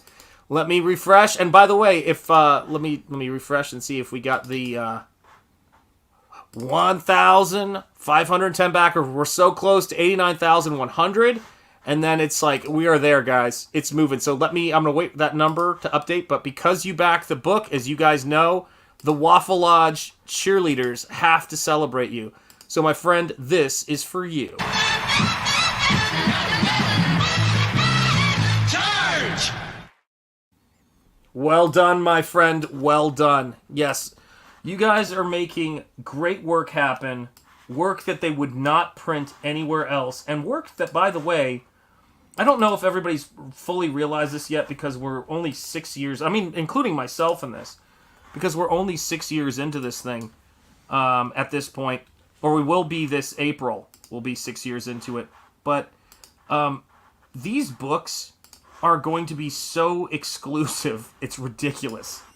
You know, there's just not a lot of these books. Right. You know, so people And are if it's going quality, to be getting stuff. That's the thing, is the collectability of these books is really huge because the numbers, the quality is professional, top of the line, and the numbers are really pretty low as far as what you normally would have out there. So it's extremely collectible. Yeah, I love that. I just love the fact that, you know, that we're that the stuff we're doing, when people see it, they cannot believe the caliber and the quality of it. And then at the same time, you know, we're also, you know, we're doing it all ourselves. Like, you guys are funding it, and you guys are making it possible. Like, this is, again, these are backer head sketches I'm doing. Someone was asking me, a friend of mine who was watching the stream was going, so is this going to be, you know, painting for, you know, the book? Is this like a page that you're starting? And I was like, no, this is a backer's head sketch. And they're like, when are you going to stop calling these things sketches? Really? I was like, look, man, I want to do the best I can do for everybody who backs the book. I want it to be great, you know? And that's what we're here to do. We're here to make stuff for you guys that's going to inspire and going to make you guys excited about imaginative fiction. And that is what Comicsgate, that's what the Iron Age is all about. You know, it's whether it's music or books. I mean, I've been working on a off and on, like, whenever I get a chance, because sometimes I just want to, you know, not paint and I can't stop making stuff. I always want to do, I'm working on a novel right now, and it's so much fun. It's going to be the length of A Study in Scarlet, the first Sherlock Holmes book, is about under 50,000 words, but oh my gosh, there we go. Member for 10 months, I bow to you, Shipbird Militia. I updated your name in the chat. Spending my member chat to applaud Dan's diction. That is absolutely fantastic. And yes, he is quite good at it. Yeah, he got his teeth cleaned. That's the key. That's the key to all of it. Shanth, I got the add-on art books when I backed your signed book and print. Will they all come together? They will all come together. Those art books are boxed over there in my office, and I'm going to be taking those out and adding them. They're going to come together. Yeah, absolutely. Or can I get the art books before the comic? I want to mail them all together so nothing risks getting lost. That's the main thing. And you save on shipping quite a bit. So, I mean, yes. if you're shipping it all together, obviously. So. And it's going to be, if you ordered the 2 art books in Nosfero, the cool thing is they're all the same size. Like, because I want all of my stuff. If you collect my work, I want you to be able to get the 2 art books and Nosfero. I want those to be slid into your bookshelf so that you can see where they are. And it's going to be, you're going to love it. So, by the way, thank you, Shipbird Militia, and let me send this your way because I almost forgot to give you your cheerleaders. This is for you, my friend. Charge! Member chats and super chats will always get those cheerleaders. And let me say, the art books, what's going to be so nice about them is we're going to bag and board them. We're going to put them in with your Nosfero and all the other stuff that you've got there. And when they come together, you will have this, like, ready to slide into your bookshelf, 8.5 by 11 library, of stuff. So that's what's going to be so cool about it. And then I want to pressure Dan at some point, like probably now and for the rest of his life, to put out the Comicsgate art of Dan Lawless. And I seriously would love, Bancroft I'm sure would be positively up for it. I know I'd be definitely up for it. I'd love to do layout for that or help you in any way I can, because I just think that a nice 8.5 by 11 sized book, like the art books I've been doing, people would flock to them. They would be excited. And by the way, make the stretch goal something to where if they don't, then you don't have to worry about it. But I would say that to be honest, I think it'd be a really great thing to do before you launch your book, and maybe even have some previews of what your book is going to be in it as a teaser. It could be really cool. I'll promote the hell out of whatever you do, but just put that in the back of your mind. Sure. And if you get a lot of text messages from me about it, you can block me. That's what phones are for, Yeah, I'm recording a 3-track metal EP to release with my next book. That's awesome, Metal Movies and Brewskis. That's so great. Yeah, Green Laser, you're going to love it. I'm going to make sure that we put love and care into packing it and getting all this stuff to you guys. And it's, stage 1 is we're using a very high-end printer to do this. We're printing them in the States. So that's a big part of it, of what we do. So, Dan, you let me know when you're ready to show I'm ready. Yeah. Stuff. Oh, you ready now? Cool. Yeah. So Let me do this here. Let me add this and now the first bang, one is boom. this is the Bud Root cover. You can absolutely get this one for sure. Yeah. And it's I really gave I gave it the treatment. I really colored the heck out of this one too. So Dan, pause for a minute here. Pause for a minute. I want to point something out. I refreshed. I should have waited. We just crossed $89,090. Nice. Great job, everybody in the chat. oh, We're gonna. it'd be so nice for Andy to wake up tomorrow morning and see this. Yeah, and see everything moving, man. Let's give him a surprise. Like we've got some cool birthdays, coming up and everything like that within CG, and we always say happy birthday to you guys. You know how it goes. KSSS especially. But look at this stuff that Dan is creating for this book, man. You don't want to miss this stuff. You just don't want to miss it. That's the cover, and here's one of the trading cards. Adriana, I believe is her name. Yeah. She fires, these flame stuff. So this is small art. I mean, this is going to be trading card size. So we can see beautiful, dude. just how much work we're putting into a trading card size piece of artwork. Yeah.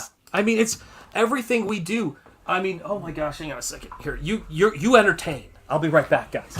All right, now this one is another trading card. This one is drawn by Andy, and again, color. All these are colored by me, and so it's fun to color other people's art. It's like coloring your friend's art, So you really want to just give it everything you got. Imagine if you had a buddy who said, "Can you color this?" and you just, of course, you just give it everything you got, and I did. Now here's the cover this is the first cover that I colored of Andy's, and it turned out pretty cool, I think. So loads of fun. I love the sword and sorcery stuff and all that. You're doing great, Dan. I'm doing great. Okay. Okay, this is the villain, Necra, I think his name is.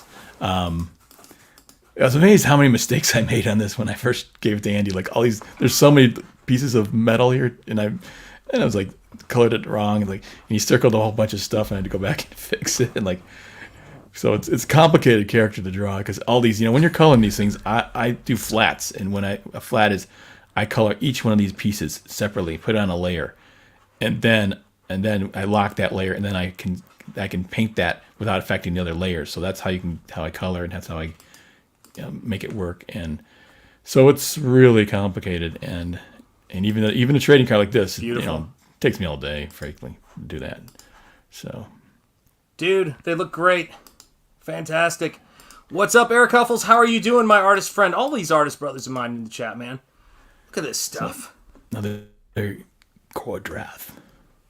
So, see, I spent time just doing this. I made that look, metal and all that sort of thing. It was fun. Dude, I love it, man. Well, you talk about Andy Smith's signature, and I add mine to it. That's awesome, dude. I made mine smaller, though. I had to make sure I made mine smaller. I didn't want to. You didn't want to start a blood feud or anything. Okay, here's that 2-page spread now without the that piece What of... a spread. Sorry, go ahead. Yeah. Anyways, she's of course this girl's mischievous and she's a villain, but it's just a cute, fun thing, a twist on things. But look at that monster; it's freaking crazy cool. It's beautiful, man. So. He draws such great animals, and I'm so glad. I actually did a painting. I don't know how long ago this was, but I did a painting of a boar's head not long ago, and because we had a taxidermy at the art school I was teaching at, and you really got the subtleties of color into that beautifully, man. Thanks, man. Yeah, is there beef with artist versus inker? I don't think so. Let me see. Very voluptuous spread. Indeed. Yeah, dude, that creature... Booty. Can you zoom in on the creature's, the texture you were showing before? Because some people just came in, and I think Eric will flip out over that. Yeah, man, what you did with the texturing, it looks like a Weta 3D model or something like that, from Kong. That's just going in there and hand painting it all. Look at that. Hand painted, man. Whew. So thank goodness for Wacom tablets and stuff, So just to recap, guys, and many of you have done your part, in the chat. This is a 4-page story that will only be in the book. 4-page story. So you're getting Andy Smith's outstanding artwork. It's going to be incredible. Dennis's amazing story work and the creation of this world that they've put together. On top of that, you're getting a Dan Lawless color covers. God dang it. Covers colored by Dan Lawless. God help me. And then you're going to be getting one by Bud Root, one by Andy Smith. And if we hit 100K combined with what it's raising on all platforms, then we're going to be able to get the first, I think, sequential art out of Bud Root in a long time. Yep. I feel like it's been a minute since he's done anything like, Who knows if he's going to do anything else, too. It's like... Yeah, I mean, it's incredible stuff. 4 pages colored by the great Grosse Pointe Dank, Dan Lawless, Dan the Flawless Lawless. Pick your poison, that's what it is. And you're going to get this 4-page story, but only if the campaign, and on its various platforms raises 100,000. That's the stretch goal. And that is that's a special stretch goal, to get a 4-page beautifully illustrated right. It's not just story. some little trading card or something like that. This is 4 fully painted. Yeah, you could take this and throw this into Metal Hurlant. You could throw this into 2000 AD. You could throw this into any one of those great high-end European books, and it would fit in seamlessly. It's a fantastic looking story. Seeing the colors that you're doing, you're making magic, man, with these colors you're doing. Thanks. It's beautiful, dude. Yeah, it's just a lot of fun. It's a blast. Yeah, man. So, yeah, actually, I mean, it's the only inker I've ever seen anybody get angry at about how much they changed their stuff. Actually, 2 artists I know got mad, but one I was there when he was mad about it was Kevin Nolan, and it was, and I don't think he'd mind me telling this story. Adam Hughes was really annoyed with Kevin Nolan because Kevin Nolan didn't change his stuff enough. He goes, I wanted it to look like a Kevin Nolan piece. I didn't want it to look like an Adam Hughes piece. And I was dying laughing. Yeah. And I know Mike Mignola said the same thing. Mike Mignola was mad because he wanted... And you've been inked by Kevin Nolan, dude. Freaking rock star, you. Dan Lawless, me. Folks. Yeah. Yeah. You've been inked by him. I think it's amazing. What's up, It was Tammy? crazy because I didn't know who he was. We're talking just starting my career, Yeah, and, I had no idea that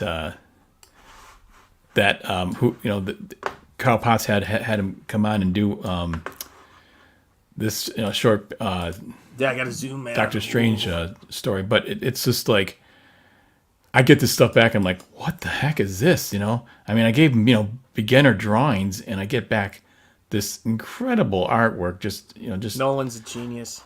It just it's just so cool. Let me see if I can find the other ones too. Dude, I'm telling you, it's it's sick stuff, man. It is sick stuff. Actually, I don't even know if I have all the other ones.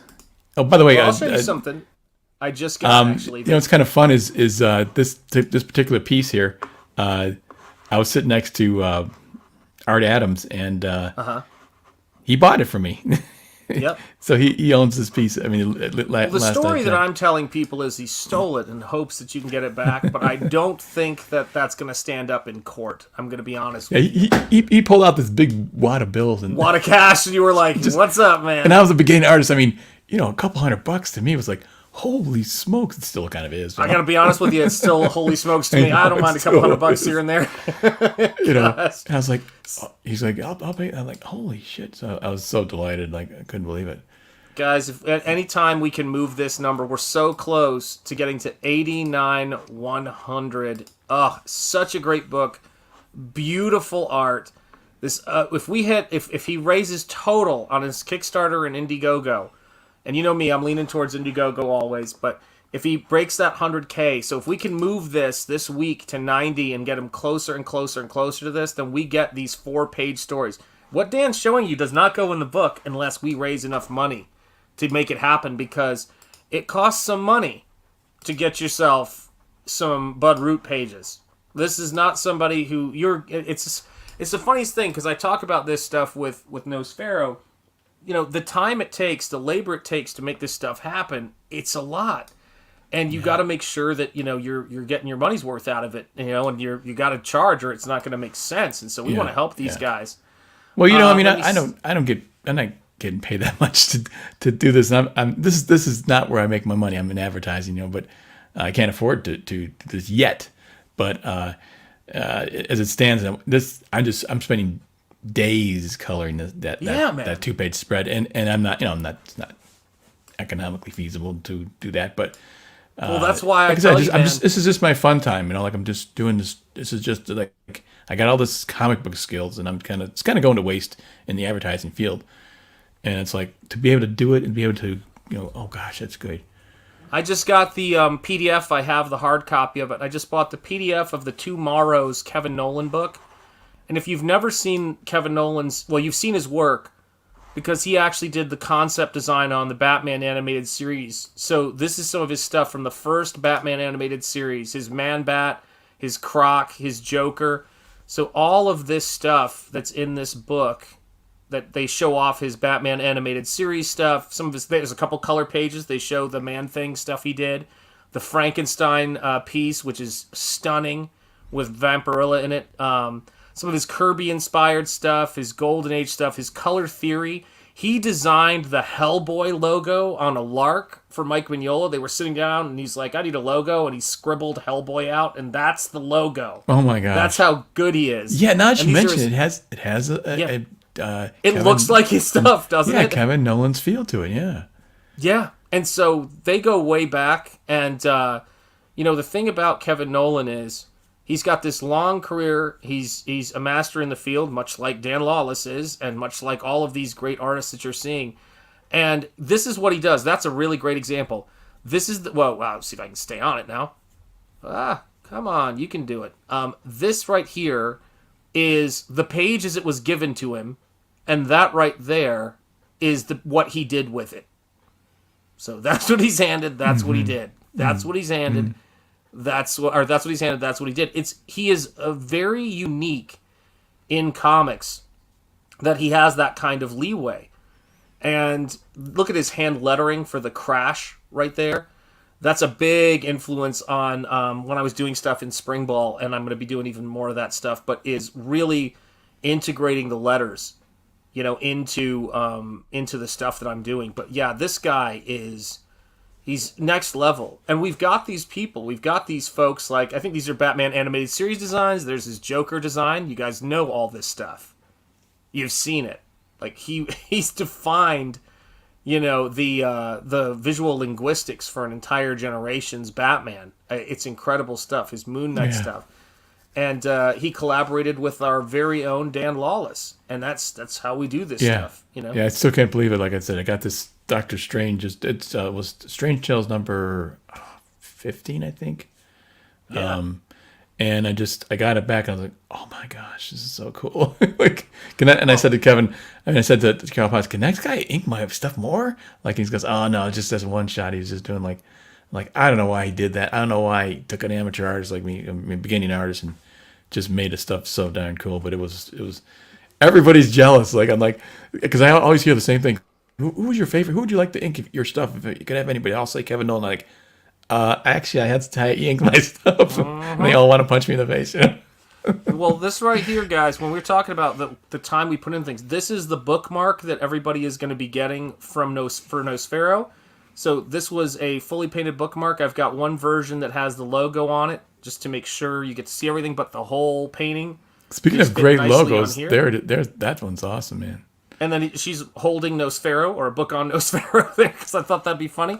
Awesome. These are the trading cards that were painted. I did these in acrylic and scaled these down. So this is, again, Dan was just showing his beautiful trading cards. This is what we do. You know, you're going to get this, and there's 2 that are coming with every order. They're already printed. They're in boxes. How big is the art on those trading cards? Oh, gosh. I think I want to say it might be 4 times this size. Okay, yeah. So, yeah. But it's not very large. But, you know, all of these originals are for sale. And, why does Dan not have a campaign? I'm working on it, Eric. I'm working on it, okay? He's working on his book. I am working on it, yeah, so. Yeah, I know you are. I'm just saying, like, quick. Yeah, but it's hard to get to it, because it's just, like, there's so many things going on. But you've got so much art, Dan. If you just shared a Dropbox with me, I could make magic happen. Dan, I could make magic happen. I can beat your rate 100%. For how cheap you're working, I can double it. Yeah. I can bring it to 0. You just get me that stuff, I start plugging stuff into InDesign, and that's how it goes, man. But I love doing stuff like this because, guys, it's like when I'm working on these head sketches, or I'm working on the piece for Michael right now. We're trying to make this stuff as poetic and beautiful as we can possibly make it. Like, that's the thing. We're making this stuff. Yeah, Dan Lawless. Dan Lawless is such a comic name. You're absolutely right, man. It is. It 100% is. Let me adjust the properties on... Which camera is it, I wonder? Not that one. It's this one. Adjust the filters just so... I always have to adjust the gamma on this stuff just to make sure it works depending on what piece I'm showing at what time. So that gives you a little better sense of... what this actually looks like, what this painting's actually, looking like. But this is the stuff that we do, Antoine, it is great to see you, Professor, channel member, rockstar legend in the house. Yeah, thank you, channel members. You guys are awesome. I just updated the credits today again, just to make sure everybody's name was correct. But we're getting stuff done, yes. And check out the Lucent Painted Death by Michael Bancroft, and we're wishing his son, Clark, a very, very happy birthday. From all of us here in Comicsgate. So much love to Clark. And our Australian, our lad down under. We love you, brother. Keep rocking. You got a great dad, a great mom, and a great sister, and a great family. So yes, the Lucent 2 Painted Death. You can also catch up on the first book if you've missed it. I know Razorfist just started following Bancroft on Twitter. I'm getting the word out, people. I'm serious. My Brogan, I got to get the word out for him, man. And I want to make some killer artwork for every single person in CG that I do stuff for.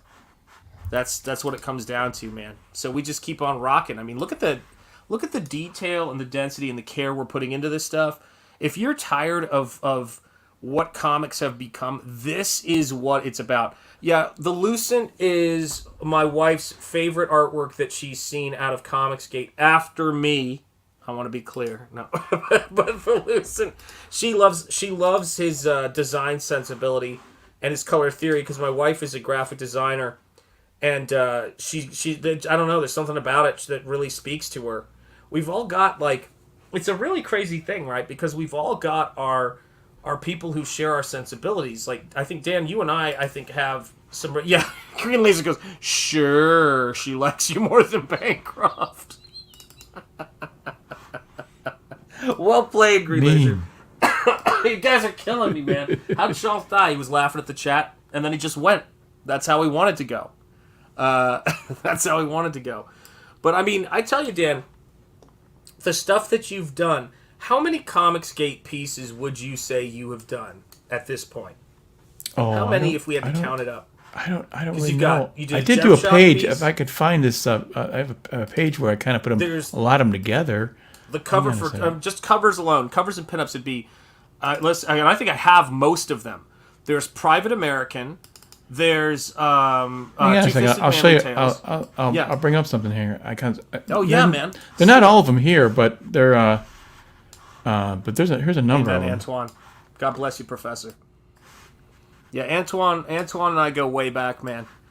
It's crazy. Like I was looking at some of my first streams, and it had some of Antoine's like his first what do you call it? His first thumbnail picture of himself, and I went, my God, Antoine and I have been freaking rocking together for I don't know how many years now, which is crazy. But Antoine, I appreciate you, brother. Thank you for being a channel member, man. You're a real one. That's the way it is, man.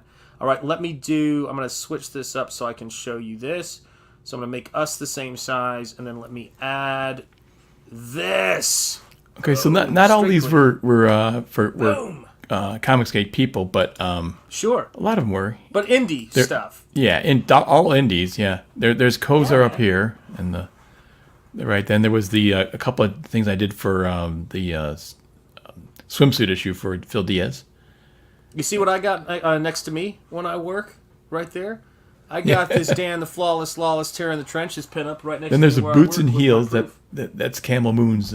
Yeah, Boots and Heels. Shout out Camel. He's in the Waffle Lodge.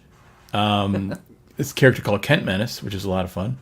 Yep. There's Gemshock, Right on. and of course there's what you just showed. That's the Black Terror. Terror, yeah. Then another Kent Menace image, and then there's Reni's Fiendish, That's right. and Shout out Rini. then a Lady Death. I did a cover for Lady Death, and this was the cover for Two-Fisted Manly Tales. I have that cover. Yep. And this last one over here is Al Capone Vampire. Al Capone Vampire. So I've got your Private American cover too, which I love, man. That's a great cover. yeah, that's not on here. Yep. There's a lot. They keep mounting. At least 20, right? I don't know. There's a number of them, but I'm coloring some people's too, and that's what like I colored 16 pages of Aaron Lepresti's Shout Garbage out to Man Aaron story. Lepresti. I don't know if you know this, but Aaron Lepresti is a degenerate who likes Frankenberry cereal. I would never be caught dead with Frankenberry cereal. Let me make sure I don't have any of my boxes around me. Yeah, I would never. Yeah, I got Aaron to buy the Frankenberry action figure that I bought. So yeah, much I always love wanted to that stuff when I was a kid, but it was like Yeah. it was considered expensive for us. Like we had Cheerios, that was the cheap stuff. You'll live longer because you were deprived. So think about Exactly. that for a minute. Yeah, I probably had shaved powdered years off. milk. Yeah, I mean, I grew up with powdered milk. It was like, hey, did you see this image I did of Cecil just the other day? yes, I think I saw it. Yeah, dude, it's great. Call that up. That's got to be in the book too, dude. Come on now. Yeah, We need it. It was one of those things where everyone's drawn Cecil as the old Cecil when he was less in shape and stuff, and I thought I'm just gonna try one that's him all ripped and buffed, and it's kind of fun. It's just something to do. And I'm a big fan of those guys' shows. They're funny as heck. Yeah, man. So That is So the he- new Cecil. he liked it. He thought it was cool. It was fun. You got to kick I out bet of it. he did. So I I gotta told him have I Cecil got on to say now, and this is actually a challenge to the chat too. Say Cecil Super Soldier 5 times fast. Yeah, that ain't happening. I can barely read. I'm getting hooked on phonics, Dan. Cecil That's Super where I'm Soldier. at. Cecil Super Soldier. See, yes.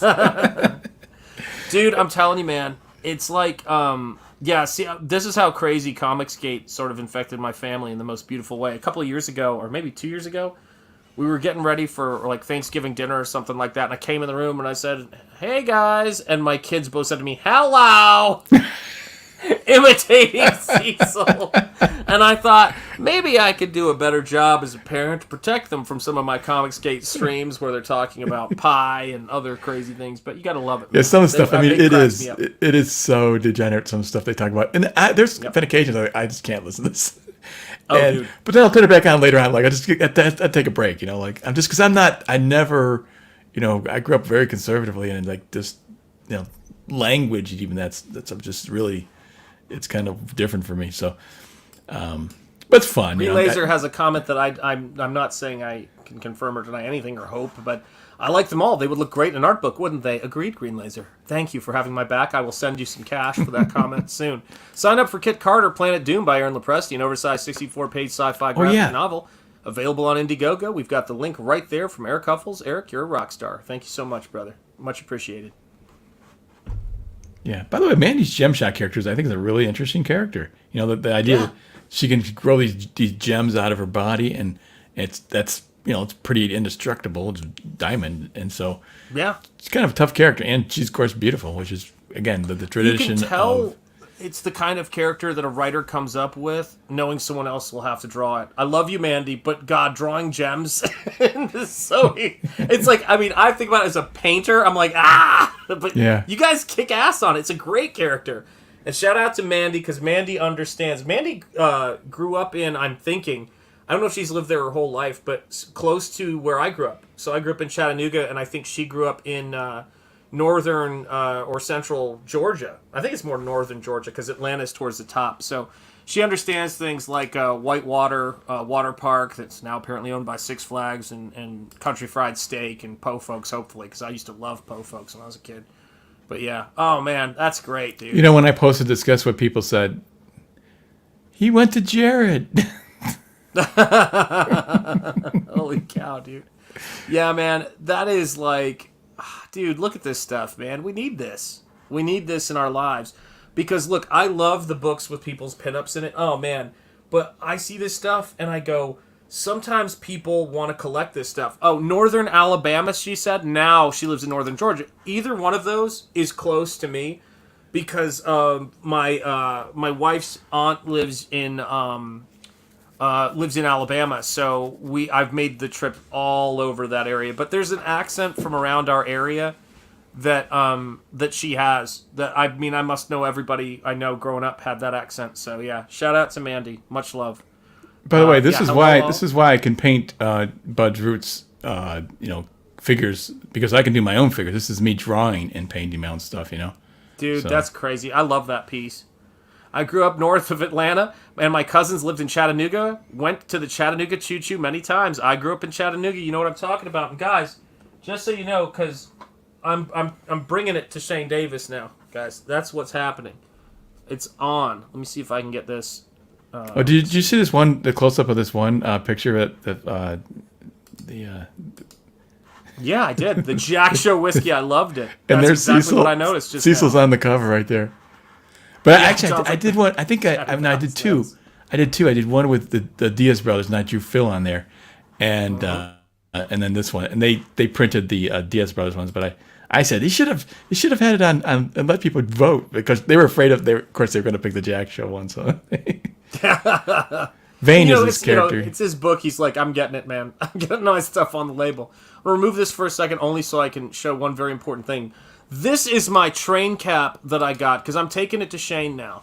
You can get these customized. So it says Engineer Enjeti. So Shane, you got to order one now. Man, that sounds like an engineer's name for sure.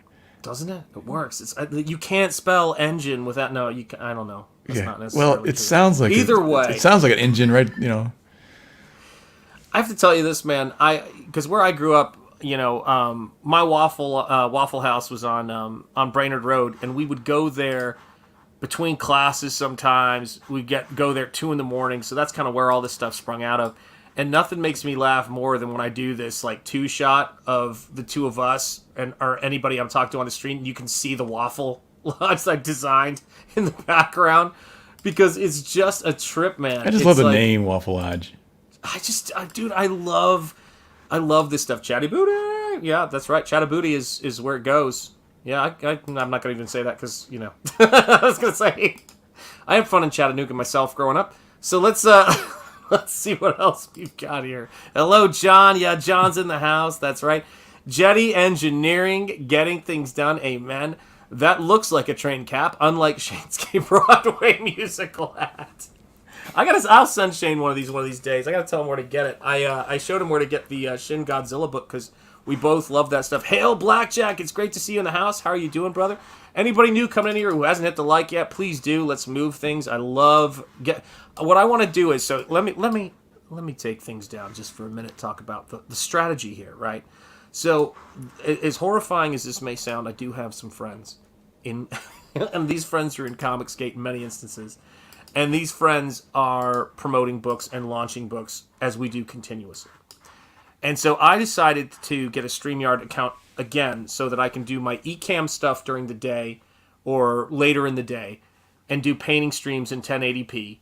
And then I have my StreamYard so I can have folks on like Dan or Camel or Michael or any of the folks that I've got in the Waffle Lodge sort of room so they can talk about the projects that they're working on and the campaigns that they're running so that we can move these numbers.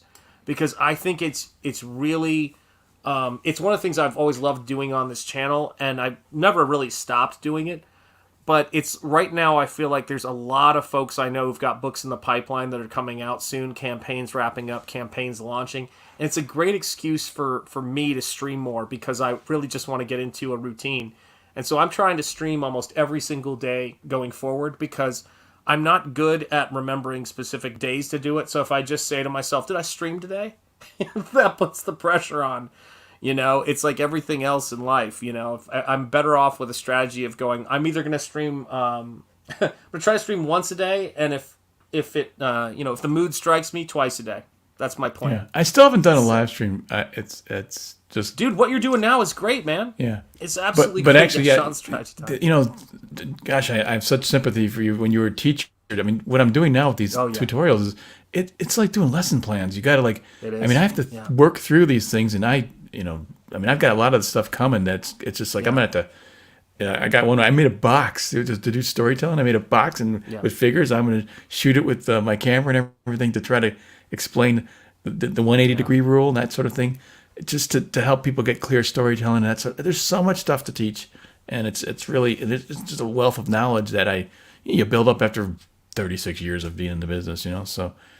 Yeah, I mean, this is the thing, and yeah, absolutely. I think, you know what's so funny is, and this is going to sound idiotic, but then it is coming from my mouth, so it's a natural thing for it to sound idiotic, but there's a much bigger audience on YouTube and out there on other platforms too, than I think we can even understand. I mean, I look at people who have, who do different things, whether it's a horror channel or whatever, that get all of these huge numbers and all of these different things, and I just think, anytime any of us can be streaming, we can grow this audience. I mean, I like to think that there's people who come into this space who haven't heard of Comicsgate.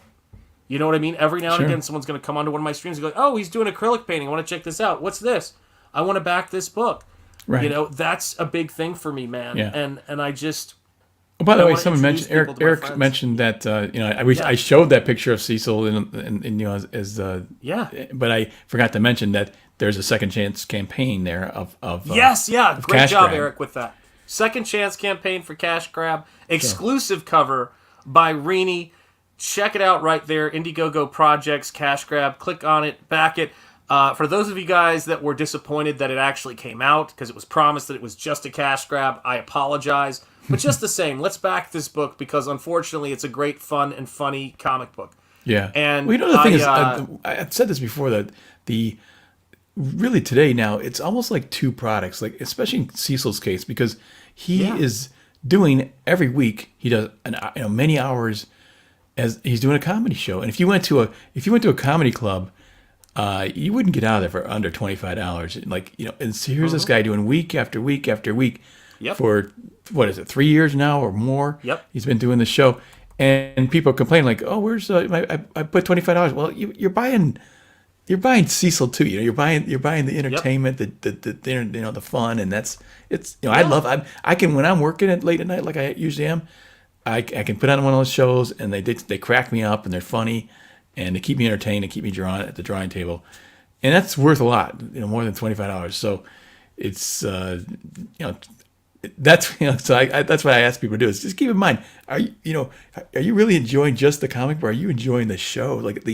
obviously Ethan's show, the Comic Pro Secrets, Comic Arts Pro Secrets, it's like, that's a fun show. It's he gets all these guys, all these professionals, and they're just joking around. And I love just listening to that, and he's so entertaining. That's worth the price of right there. But if you also get a highly, nicely done comic book too, that's a lot of product you're getting for very little money. And Yeah, and I just put in a link in the chat for personalized train caps, where I got this thing from on Etsy, which is another big audience. But here's the funny thing. There's a reason why I bring this stuff up. So I got this train cap as a fun joke. I was like, it'll be fun. Like I'll put it on, next time on a stream with Shane or something like that. But also just to keep this train thing going. Because I actually do enjoy the odd train. And then I started thinking about it, and I looked at the cap, and I was going, well, this is kind of interesting. And I wrote to the person, they've got this logo that they have the train on there, and then they can put your name there. It's really funny. And I said, hey guys, can you put anything on there?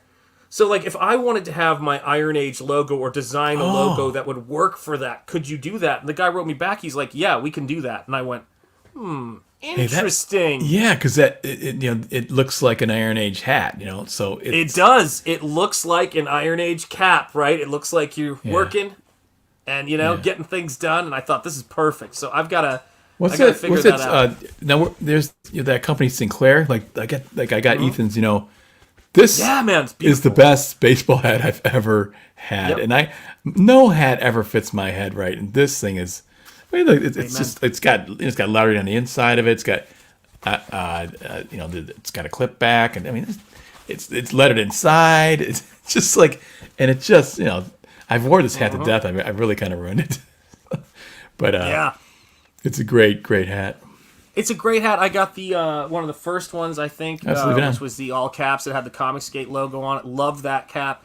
And I just sit here and I think I just try to reach out to people as much as possible who are doing interesting things. When I reached out to Razor Fist, it was because I actually was like, I love this guy. I love the way he tells stories. I was following his YouTube channel, The Shadowcast. He did some audiobooks of The Shadow where he did his own readings with effects and really did an audiobook. It was amazing. Yeah, that guy's articulate. He's really sharp. His hardcover books are great, and I always back his hardcover books, but he also sells on his on the site audiobooks that he reads and produces of these stories.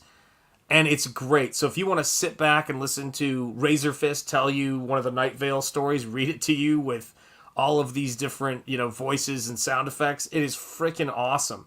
Oh, and, so put it in the chat. I want to see that.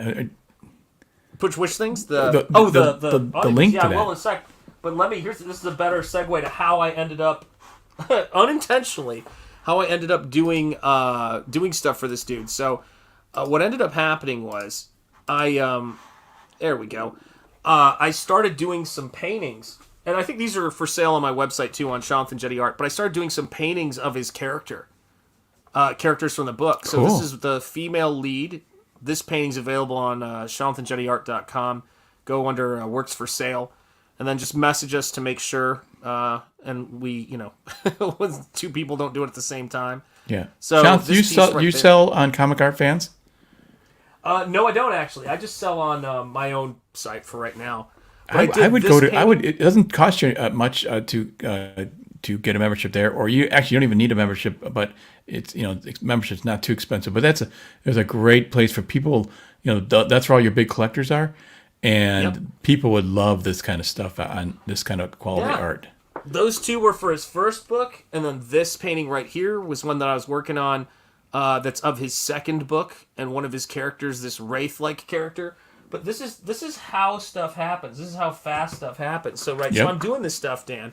Yep. I'm not thinking, well, generally speaking, I'm not thinking. We can just stop right there. But I wasn't thinking. No comic artist is ever thinking that they wouldn't be comic artists. Yeah, I'm telling you, man. I wasn't thinking much about it. I was just kind of like, I said, hey, I posted it, and then he liked it, and then he started following me on Twitter. We were messaging back and forth, and then before you know it, I was doing. He said my 300K stretch goal is to hire and commission artists to do artwork, and what's your rate? And I might want to use you to do one. And I was like, hell, I'm there. And then once they hit 300K, he's like, hey man, we just hit the goal. Are you ready to rock? I'll he's like, I'll get you the first, the first half which is how my general policy is, first half, and then we'll do the second half when it's done. And I was like, let's do this, man. So that's my first Western illustration. And what has been, really kind of crazy is because, you have these moments where you're like, what the hell is even going on? I go to look at what's coming in terms of my subscriptions for, you know, what the channels I'm subscribed to. And sure enough, you know, one of the things that comes up, and I did a double take. I was like, did I do a stream I'm not aware of? Because that can happen. And Razor Fist was using it for a thumbnail on his behind the scenes for Ghosts of the Badlands. And if you haven't seen the video yet, there's a great pan up over my painting that they did when they're talking about it. That basically he got, you know, what I was going for in the painting. And, you know, that was incredible, man. It's just, it's nuts, you know, like that's how this stuff happens. Do you have that original right there? Do you have that original? Oh yeah, of course. Yeah. Can you show it? He's got, let me see if I can find it here. He's got first, that's the thing that's so crazy about it. I got to ask him about that soon because I know people are going to want it. But then I think I should probably wait for the, book to come out because that'll be, it's always nice when something's in print. You know, like the CYBERFROG trading card piece went, you know, for a nice amount. But this is the painting right here, man. This is the original. And that's his hand. He posed. Yeah, he has the right of first refusal on it. Yep. And Bancroft has the right of first refusal on his painting as well. It's a policy I like to do because, especially because now people don't do that much original artwork anymore, traditional media. So sometimes this could be the only, you know, some of the few examples of traditional media that people have of their stuff. Man, those colors, those are great colors. Just dude, this thing is my first Western. Because I've done Western, you know, cowboy paintings. I've showed you those, but I've never done an illustration. So for Razor Fist, I tell you what, man, you know, it's like Jehovah Jireh and all that important stuff. You know, I thank God every day that these things get kind of, you know, I do the work and I just, you know, work my tail off, as I know you guys who follow me know. And, you know, my attitude is try to get, you know, as much as I can do to make this stuff great and move the saturation up so people can get a closer, that's better. That's more what it looks like. But it's, you know, the fact that Razor Fist, that's his hand. He posed. He sent me photo reference of him wearing a black glove, holding the gun the character uses. Was so cool, and I basically was trying to find good reference. I bet he has it. Is that an existing gun? Is that like old stuff? This is one of the first automatics. It's the shoot. What is the name of the gun? It's a Bergman 18 something. I forget the year that it came out. And it was the first automatic reloading pistol, but it got replaced by the Mauser basically. You know, because that came out shortly thereafter, around the time of World War I. So, yeah, he wanted to use a gun that was a little obscure. It has appeared in some Westerns as kind of a novelty item. 1911, thank you so much. The Bergman 1911. And Model 3. Look, everybody knows it, right? Everybody knows it. Yeah, Metal Movies and Brewski's like Model 3. I knew all this when I was painting it, but now I've got our audience is probably going to know their guns. Our audience knows I'm guessing. Shiitake mushrooms, let me tell you. They know this stuff. But here's the coolest thing about it. This is his Bergman. You know, like I got all the little character marks and dings on it and the way that it held, and this is his hand. Oh, that's cool. And I thought, what cooler thing could you do for somebody than to paint their character, do a painting of their character where it's their hand? Yeah. Now, did you say he wants to buy this? Is that... Well, yeah, he says he has first refusal. This was before he even knew what it was going to look like, which is really funny, but I always make sure I clarify that because stuff can... You know, even these paintings I did right now, like the more my name gets out there, you know, the more people see this stuff. They're like, oh crap, I can buy some originals of Razor Fist characters. I'm going to buy those. So, I mean, I don't know what I even priced those at on my site, but... Well, now that he's seen it, does he? I'm sure he wants it, right? I mean... Yes, but I haven't... It's funny, you know, it's... I'll hit him up when it gets closer. Like, I want the book to come out because that... It always, like, you know, with the CyberFrog trading card, people like to buy stuff that is, it's weird. It's the weirdest mix of things, you know, like, I never know, because some of the work that I do, you know, I was going to say people like stuff that's published, but, you know, then I have so many people who commission me, like the cover I did for BECKONED RECOURSE. I mean, he was like, I need to own that original. Like, it wasn't even a conversation. He's like, what's the price for the original and the piece? So it's cool, well, man. Especially your originals, because they're so beautiful. They're made for walls, you know. Oh, God, I gotta update this. And Sorry, it's looking at like my- it's decorative art. It's really really good. I mean, you gotta have it. If you telling you, man. commission someone. That, I think that too, and it's funny. I'm going to show you guys my work for sales page, and I just realized I've got to update it. But this right here, this stuff. So that piece right there sold already. That's sold. Gosh, I think that sold a month ago, and I really got to update this. So yeah, Kong versus Goldzilla is sold. oh, that's so cool. Yep, this one sold. Abyssal Dame sold, and was lovingly packed up and shipped. I got to tell you this. I know it's in a great home. I love the dude who got this painting. A great fan, a great supporter of the stuff I do. Totally worthy home. But man, no, that I was do for miss Phil's. That was for Phil's swimsuit issue. Yeah. Yeah, So I that miss was this the thing. Is, original, but- I did that. So my great. two pieces for Phil's swimsuit issue there, but I did them digitally, and that's when that was the point when I was just getting back into things, and I did that. Like, why didn't I do these traditional? Because then I could have original artwork. I don't have original art on that stuff because I did it all in Photoshop. So Yeah. it's like now I'm doing patina now on that, like with thank my you own for- comic. The Death Dealer covers I did for Frank Frazetta stuff. All that stuff is drawn, and I have a actual copy because I just like I'm never gonna do that again. Just all digital. I can't stand it. It takes longer too. Believe it or not, it's like one of my favorite movies of all time, and I own like a little Nautilus replica over there that's from Japan. That is just I love it so much. Is 20,000 Leagues Under the Sea, the Disney movie. I Yep. love the book. But I love their, granted it was the version, that was kind of out at the time of the book before they got the, regular version. This was this piece has not sold yet. I call it Get Some. This is of Rob the Replicator stuff. This was used for the bookmark campaign. It's 7 by 15 inches. And it's a wraparound bookmark. Sorry, not book cover, bookmark. And that bookmark came out beautiful. And this painting is available. Those tank treads. Holy crap. I saw you painting those online. You saw me doing it, man. Yeah. So that piece is available. Then here are these actually aren't that bad. They're 8.5 by or 9 by 12, I think. But these are the Razor Fist pieces I did just for fun while I was reading the book. So that's Danger All Around, Wow. and then The Woman, and those are both 525. Oh, sorry, 11 by 14. What am I saying? They're larger than that. 11 by 14, and those are you don't even need to put glass over them because they're acrylic. But I love doing textural, stuff like this. Where you've got the big brush strokes and everything like that. Yep. Those are fun. And then J.C. Camel Moon's Linedecker kind of piece, stuff. Heroes Across Time. Yeah, that one's big. That one is 16 by 20 inches. That's a pretty big painting. And I had fun painting all those exploding planets. And of course, this one sold. This was 1,200. And that was the CYBERFROG. Yeah, that's So, a great. CyberFrog is so tough to draw. I just So tough. But you see, I hid EVS in there.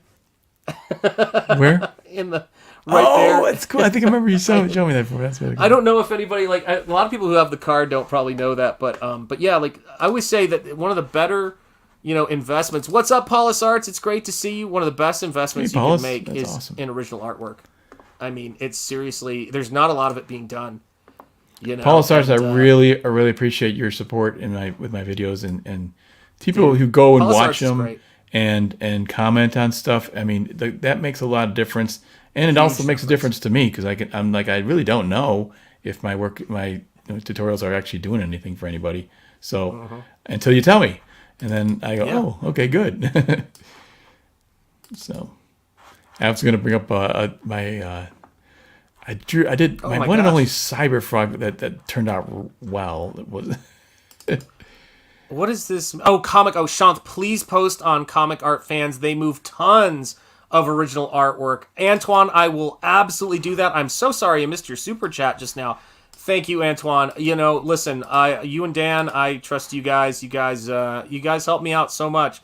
Let me play some cheerleaders for you. God bless you, Antoine Dennison. Thank you so much for being there, man. Much appreciation. So let me see if I can find. There we go. All right, this one's for you, Antoine. Much love, brother. Charge! Yeah, you're a good man, Professor. A good man. But yeah, man, I tell you this much, you're right. It's the thing about what we do in this space is we're trying to show people like that there that the here's what it is. Here's what it is. What happens in these environments, what happens in these places where they destroy meritocracy and they try to make everything, so completely absurdly totalitarian, is they try to convince the audience and the people out there that this is the best people can do right now, is the stuff that they're seeing. So we have to kind of come in from the outside to say, no, this is what we're doing, and we have to do it by hook or by crook. Every backer counts. Every dollar counts. We look at the bank account. When I wrote the first half of this giant check to this printer for Nosfero, my wife was saying to me, when are we going to launch that Second Chance campaign? Like, we need to get money coming in for this. And I said, as soon as we get these books shipped out, or shipping out, but shipped out is my goal, we will start, bringing in some more revenue, because when do you think that'll be? Like, I gotta know. Well, because see, here's what I want to do. Because a lot of my cats, Antoine, God bless you. A lot of the folks who are Nosfero fans want me to put together a art only edition of the book with no lettering. So I want to lay that out, design that cover, and then there's the spring ball thing. So there's the other book that people want. So I think I'm probably going to do something with spring ball next, although it's so weird. It's always so kind of, how do I put this? Ever since I've come into Comicsgate, ever since I've come into this space, I have felt like I am being helped by hidden hands, and like what I'm supposed to be doing next is it just sort of happens, and that goes with the story, Okay. And so that's been a big part of it, man. That's been a really big part of it. What window do I have open? I'm hearing my stream. Let me see. Oh, I actually hit the button. But it's been crazy, whether it's the Iron Age, logo design, that the link to those t-shirts and hats, or not hats actually, but mugs and stuff like that, they're there. So do check them out. And are you hearing that audio? I feel like I've got a window open somewhere. I don't hear anything. Oh, you don't hear it, so it must be me. Hang on a second. Where have I got this going on? Hold on. Hey, show my screen here. I'll show you this CyberFrog I did. Like, this is one of the first CyberFrogs I did. Yeah, let me see here. Add to screen. There we go. Yeah, and I did this, and I thought, oh, Ethan's gonna love it, and he saw it, and he was on a stream. He goes, it was all right. Like, oh, dude, CyberFrog is incredibly hard. Yeah, here's the thing: is this is where I didn't get it right. See that the face? It just that's not CyberFrog.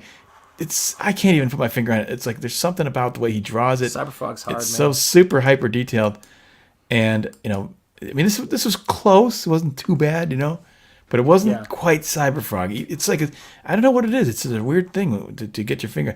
Now this one I did, and this one was after I read the Forgettable Tales. That one, and so I read the old stuff with the retro stuff, and I finally got a beat on. I think I'm getting more of a taste of what CyberFrog is like, So Ethan did like this one, I think this one was much closer to Cyber. That's probably my best CyberFrog. But I'm telling you, I haven't given up. When somebody says, it's all right, you're like, oh, I gotta do really, next one's gotta be really good, I've told people the story about sending my CyberFrog first sketch for that trading card to Ethan, and he was like, cool, let's try that again. He goes, that looks too much like a salamandron I've already drawn, because I'm like looking for reference. And then the second one, God bless him, man. Ethan's a great boss, man. It's like he was like he said this is a million times better, go for it. Like this is like way better. And he just knew how to get that stuff out of you, He knows what he's looking for. Well, same thing happened in my experience when I did the cover for Two-Fisted Manly Tales. When the first sketch I sent to Graham, he's like, good, but I think you can do better, like a little more. And he kind of gave me a little rough sketch, and I was like, it just came together. Like, yep, that's it. And so these guys, they know if you got a little more in the tank. They know when you. I think they know what you can do, even though you don't even know you can do it. That's a good art director. So that's what probably Ethan is like, and of course Graham's like that. So yeah, it's interesting. Yeah, you know what? I experience. start to feel like it's fun to hang out with people who are highly competent at what they do, and all of Yep. us can have these conversations. Yeah, well, they got because we all know what we're doing. They got 20 years of experience. It's like Yeah. So this is me laying out in InDesign, the book that will become Spring Ball Terminal Monstrosity. Yeah, I really like this gonna be art. I called. think it's a blast. I still can't believe like you have this Nosferatu stuff, and it's Yeah. such an interesting, very distinct style. Yep. And I didn't know you could do this too. Holy shit! Yeah. Like, I taught like myself what? Photoshop. Where'd this come on from? this You're book. two different artists, two different, completely different skill sets. Like this is wild. It's funny, man. I look at this stuff, and the thing that cracks me up about it is it's just how, I don't know how to describe it, but to me this stuff is, if you look at it, maybe it's just me, maybe I'm crazy here, but if you look at it, I think in all of my stuff you can see a Muka influence if you look at it hard enough. And that may sound totally weird, but I think Muka is the driving sort of influence of the way I do a lot of my panel layouts. Now, no question, massive Todd McFarlane influence. I will never shy away from that. I love Todd. Yeah. He was so kind to me when I met him, and I was interested in becoming a comic book artist. I fell in love with the idea because of him, and that's just the way it is. And this is straight homage to just specific issues that Todd drew. Like the Spider-Man Torment stuff, the early issues of Spawn. It's all in there. And then as time went on, and and this is very likely one of the next things I'm going to put out, because I just think that Ethan and John were both kind of like, yeah, you should do something with this, but also like it was weird. My one of my buddies, my groomsman, the oldest friend I have, and you were on that stream when we were closing it out, right? And he started showing all my old stuff. We were closing out Nosferatu. It was a series of accidental things that it felt like someone was saying, all right, do this. You're supposed to be doing this. Yeah, You I want know? to draw. And I I'm want like, to take a shot at this character. I want to draw this character once. people really get into it, and it's like It looks like I a get lot to of fun. do fun, cartoony, kind of crazy, Yeah. idiosyncratic, character faces and sound effects. But you can. and I'm hand lettering. saying with this character, it would still work in my style. Oh my god, yeah, it would totally work in your style. Yeah, so I'm saying it's you can go either direction. You can go more cartoon. You can go more realistic. It's gonna cross all those barriers. This is my digital painting style, and what I do is I block in the colors. So when I work now, and I've worked into a lot of that stuff you've already seen, you just won't notice it. I guess I was waiting to realize that the way I need to do my stuff when I'm working in digital or working in a style something like this is I need to block in the big colors first, and then I ink it, and I go and put all of the detail in. Yeah, so I do things the opposite. So it starts like this, and then I go in, and this is what I do in digital. With this, this is all done on a trackpad. So I do everything on a trackpad. Wait, on my what's laptop, a just trackpad so- exactly? Is that like The little square thing on your laptop that you move your finger around on. Oh my gosh, you do that with that. Yeah, I Okay. do this with it. Yeah, I just use a trackpad. That's I chill. I can sort of just I don't know how the hell you do do that. what I got to do. I mean, that's like a mouse, It's- right? I mean, Yeah, just a mouse, but it's like this. It's just a regular multi-touch trackpad. I just use one finger to do. All oh this my stuff. gosh.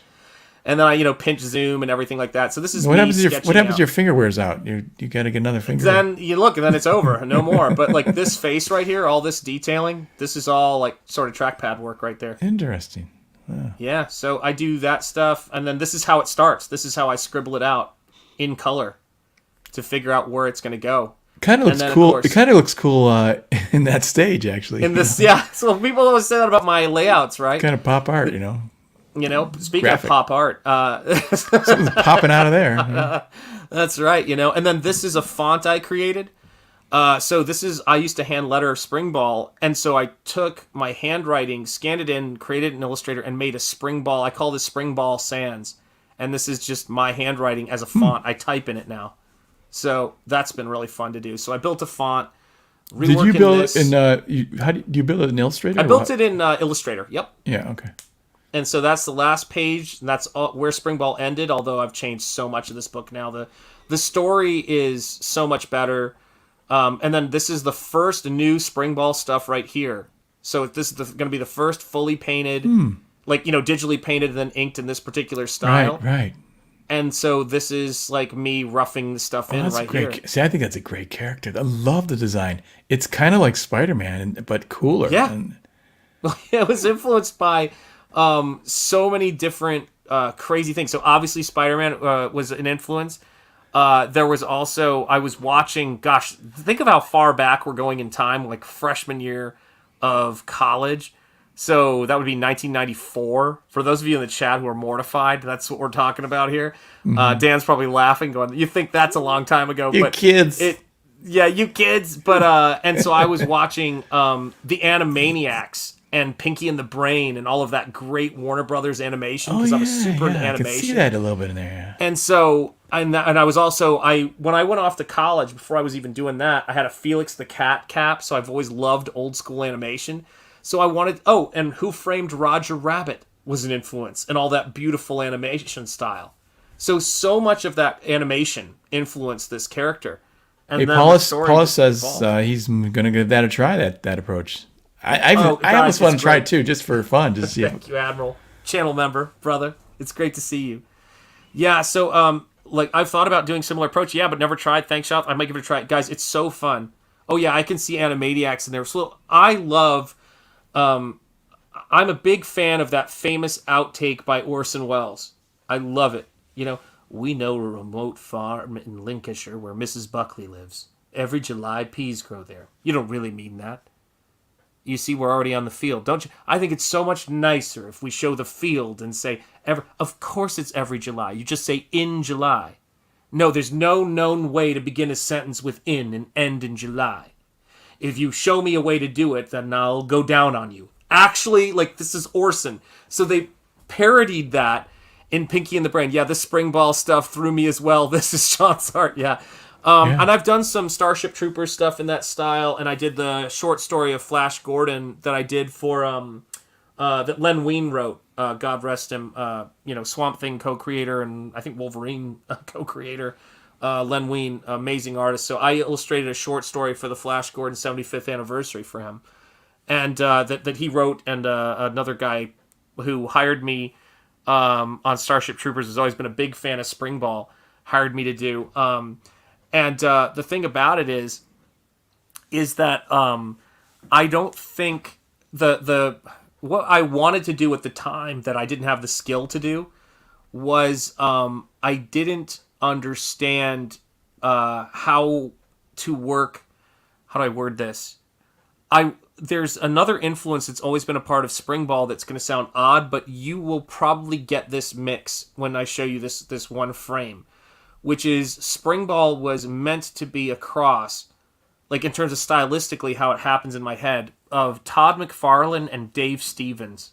And that is a very strange thing to say, but if you know Dave Stevens' brushwork and then Todd McFarlane's idiosyncratic line direction, that is less about showing value across form, like Dave's stuff is, via Wally Wood, and more about the expressive nature of the brush. You can see it a little bit in these eyebrows, and you can just see it's that mix of idiosyncrasy, but with a feather.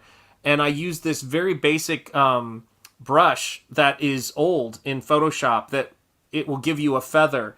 And I don't even use pressure-sensitive stuff to do it. And I can just sketch this stuff out, carve into it, and I can get things like this. It's the way it works. I actually like your word bubbles, too, that little twist on it. I do. That was a Spring Ball word balloon design. I was like, I want to do something a little different. That's great. So it just says fun, And this is my contention with comics today is they're not fun.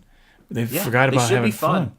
Should be a blast. I mean, like if you're, remember when you're a kid and you're doing your math, your science and stuff, and it's like you hate it and boring. And then you walk into a convenience store and you see this, spinner rack of colors, and it was screaming at you with big bold lettering, and nothing about it said work. It was 100% fun, adventure, and they were selling this stuff to you. They're selling their stories to you. Yep. And it was great, and so that's why the comic book industry, grew like it did, because it was just a bunch of fun. Need to get back to that, Yeah, man. And I love the chat, man. The chat is so great, man. You guys crack me up because you get it, man. And so this is the thing that's sort of crazy about it, right? Is that it's mixing things.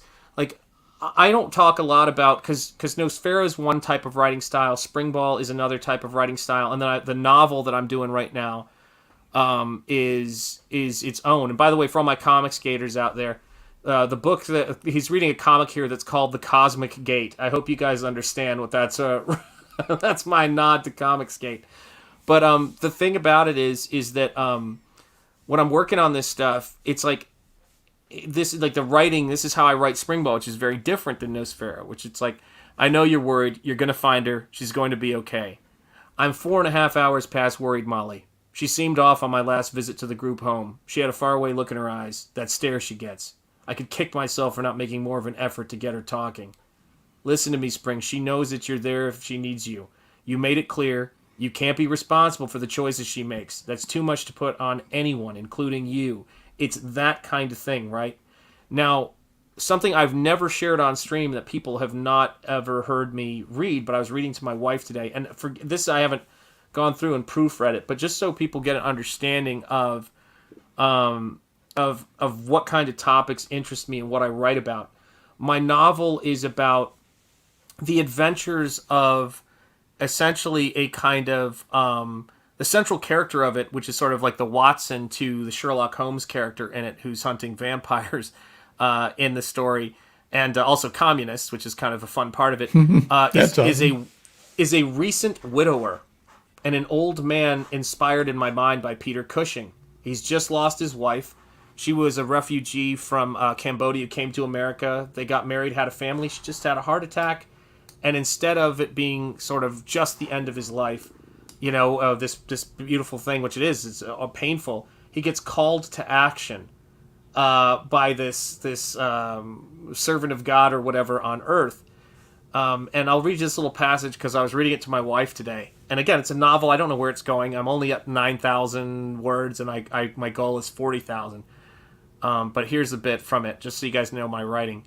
I do not pretend to fully understand the abilities of my new friend, Solomon Wells. But to the end of helping myself collect some of my disparate elements of his character, what happened upon stepping out of the shower gave me another glimpse of this enigmatic man. I saw my wedding band resting on the bathroom counter by the sink. It felt alien somehow. I tried to resist asking the question because I already knew why. I was a widower. For the first time, it sunk in, and it was painful to see the ring on the countertop. It looked like a life preserver resting on the surface of a vast sea, and I felt hopeless because I doubted I had the strength to swim towards it. Not because I was too tired to swim, but because I was too tired to go on swimming. The ring was a few feet away, but it seemed like a great sea separated us. That's the kind of shit that I think about. Do you know what I mean? Oh, that sounds great. It sounds great. I love it. It's got to be a novel, and it's a pulp novel. You know what I mean? Yeah, it's more of a novella. Yeah, it's more. I'm doing the same amount of Green Laser. The word count I have, and this will crack you up, is I have the number of words in a study in Scarlet on the bottom of the page, and my goal is to get to the same amount of letters as the Sherlock Holmes story, A Study in Scarlet, which is the first story. Yeah, and I'll tell you, just that bit you just read to me, I'm just drawn in immediately. I want to read this story. I love people, and a lot of this stuff comes out of the fact that I know a lot of folks. I see what you did there, says John. That's great. A lot of people. I think about the different. We're fortunate that our fan base and the people who rock with us here, they run the entire sort of gamut of age range. And I know a lot of people. My best friend is 61 years old. He's my brother. I thank him in all my art books. He's my big brother, mi hermano mayor. His name is Nicholas Egon Janesheg. He colored. He was one of the 3 colorists with Mark Chiarello who worked on The Shadow, 1941. So he's just an amazing guy, fantasy illustrator. And the thing that sort of, so I read him this stuff and I talk about this stuff. And, with him, and it's a crazy thing because, we talk about, just the different stages of your life. What do you do when you lose your spouse? What do you do? And I'm one of those people that thinks that sometimes when adventure calls for you, or when life says, hey, you've got to go do something in this world, it doesn't have an age thing. Like, I've seen people, their kids grow up. I'm friends with, we know some people I did a portrait for who lost both of their sons, one in a motorcycle accident, one in Afghanistan. And I meet a lot of different kinds of people, and sometimes, you could be, your 60s, your 70s, or whatever, and you can see some young person who needs you to be a hero, or some older person who needs you to be a hero. Or, you know what I mean? Or someone, like, hey, you kids never know. Kids sometimes step up to the plate and do amazing Yes. things. I love this life, man. I really do. Like, and I don't mean I love this life like, ooh, my life is rocking. I've seen such poverty in India. Gosh, when I was like 12 or 13, terminally ill, brain cancer, one with brain cancer named Ruby Chen. Her husband didn't want to deal with it, so I ended up with one of my parents going with her on trips to chemo, and she was terminal. I watched a complete stranger, and I was drawing birds for her, and I was there with her when she was crying, getting the shots for chemo. Like, I'm talking about, like, this is me at a very early age. I experienced a lot of shit, and I just sort of, and having seen all of that stuff, these beautiful times that we have, man, when you guys support this channel, and you become channel members and you send super chats, all this stuff, guys, I mean this in total sincerity with this. It can be sometimes, and I force myself to do it because I'm not good with compliments, not good with any of this stuff. It can be overwhelming to show up for your support. And only way I can do it is to say to myself, how dare I not show up for the support that you guys are offering? So I would never, ever be, I would never, ever not deliver on Nosfero. I would never, ever not deliver on any of the stuff I'm doing. Obviously, I've delivered 2 art books already, and I will not rest. I will order that second proof to make sure the colors are right. But I will force myself. Shanth, that's something that I kind of felt a little bit too. I was in I'm working in advertising and stuff like that, and I know what I can do, and I think it really seems kind of wrong that if I can do this and I don't do it, so I kind of got to do it. You know what I mean? Yeah. Like just even like coloring Bud Root's 4-page story. There's not a lot of guys can do that, and it's like I feel like I have to do it, Yeah. Because it just seems like it seems like the right thing to entertain people. If you can entertain people and give them some joy or whatever it is through your drawings, you should do it. You should do it. Yeah. Thank you, Metal Movies and Brewskis, and thank all of you guys for being here, and do hit the like and all that stuff. I want to say too, is that the reason why I'm doing Springball is there, and there was a lot of stuff tied up in it, which was, the frustration of trying to do an indie comic in 2002 with previews and how much of a cut they took, how impossible it was. Like, we talk about it. And I wrote John Malin to say a message on Twitter, DM or whatever you call it on Twitter. And I said, hey, man, I just wanted to show you, this is what I was trying to do in 2002. And I just closed out Nosfero, and he was there. He knows, he was aware I was closing out. And I said, I just closed out Nosfero, and I want to thank you for being that first man over the wall. And this is what my stuff was like. And I tried to do this in 2002, and it didn't happen. He was like, holy cow, I love this. Have you ever thought of revisiting this? And that was after the stream you were on with Rocky going, you should really do something with this. And the chat was saying, Shanth, you should do something with this. And then one of you guys, and I want to go back and look and see what it was. If you're in the chat, let me know. I went on Ethan's show because it was a Comicsgate live stream, and we were talking about something. I forget what we were talking about. And one of you sent in a super chat and said, Ethan, ask Shanth to show you the Todd McFarlane style book. And I was like totally shocked. So I called it up. Ethan saw it and was like, you should do something with this. Yep. Freaking ridiculous. It's too well developed to not do anything with it. Yeah. And I'm like, who am I to... There's a lot of work put into that. And I think it's a good, solid character. So... I mean, and it's crazy because, that's what can happen here. Comics... I'm not familiar with your writing and just your art. So, but what you just read to me just now, I'm thinking I really want to read more what you're writing. Dude, too.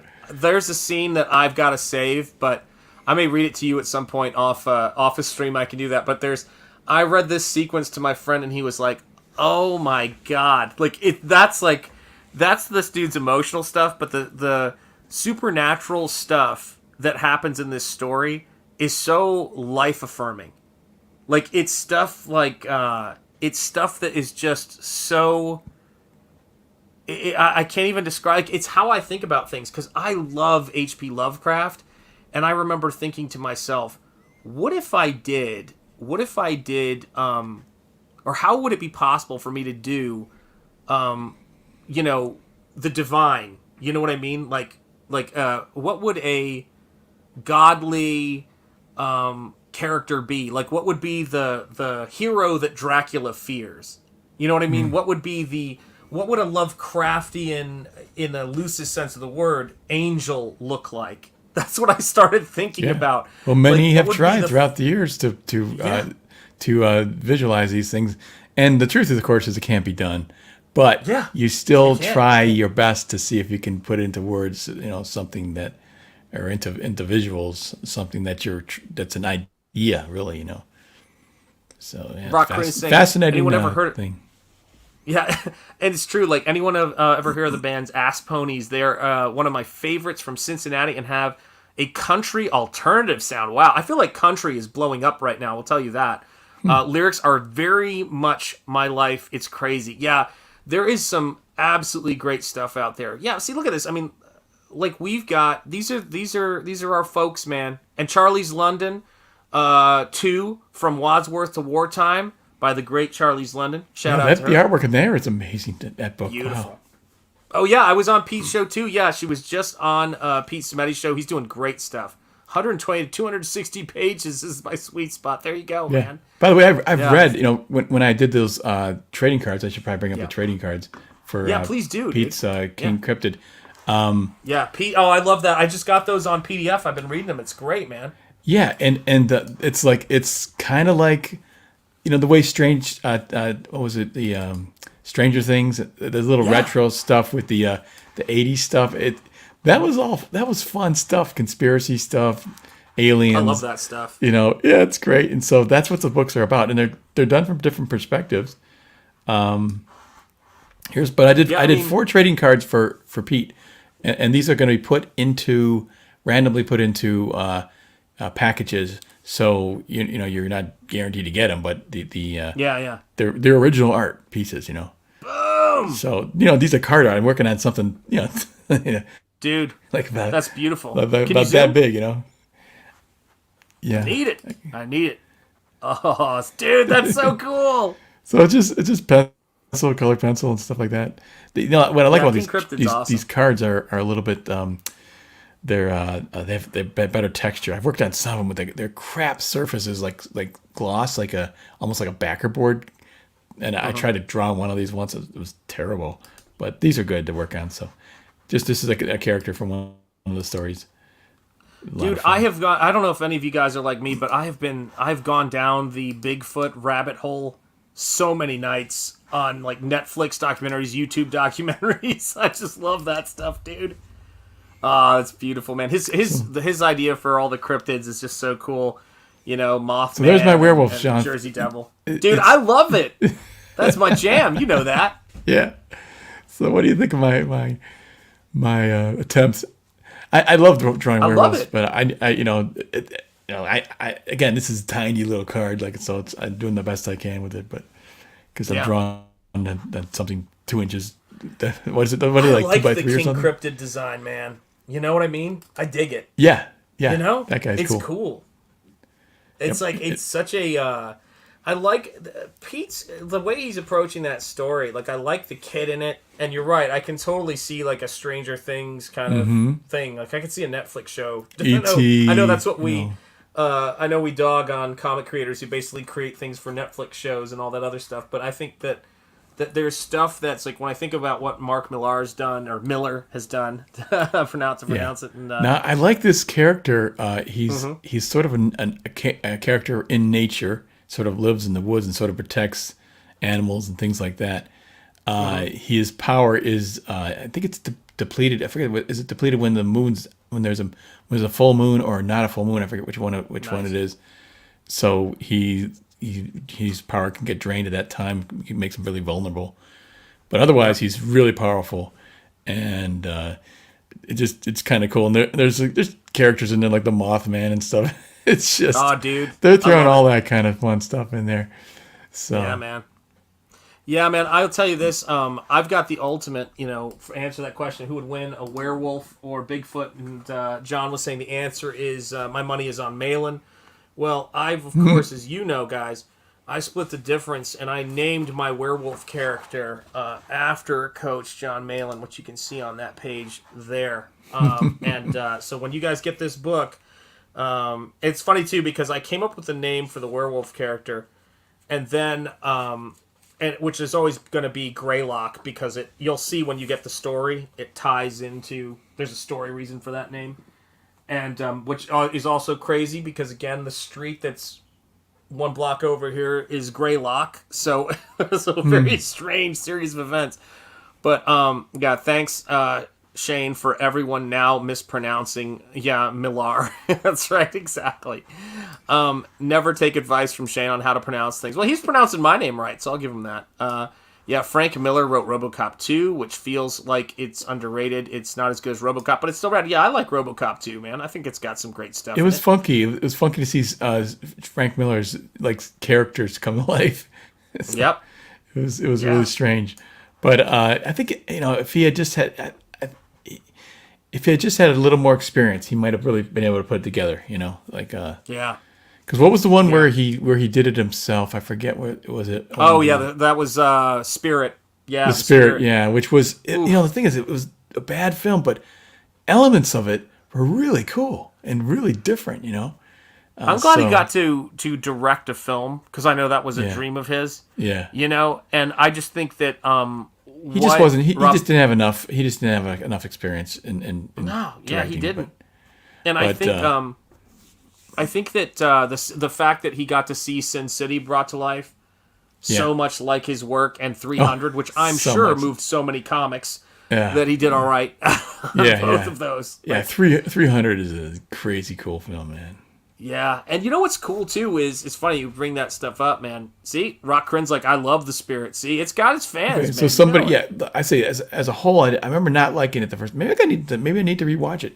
But I remember seeing parts of it going, that was really cool, because they put in kind of comic booky flair shots and stuff like that. It was really interesting.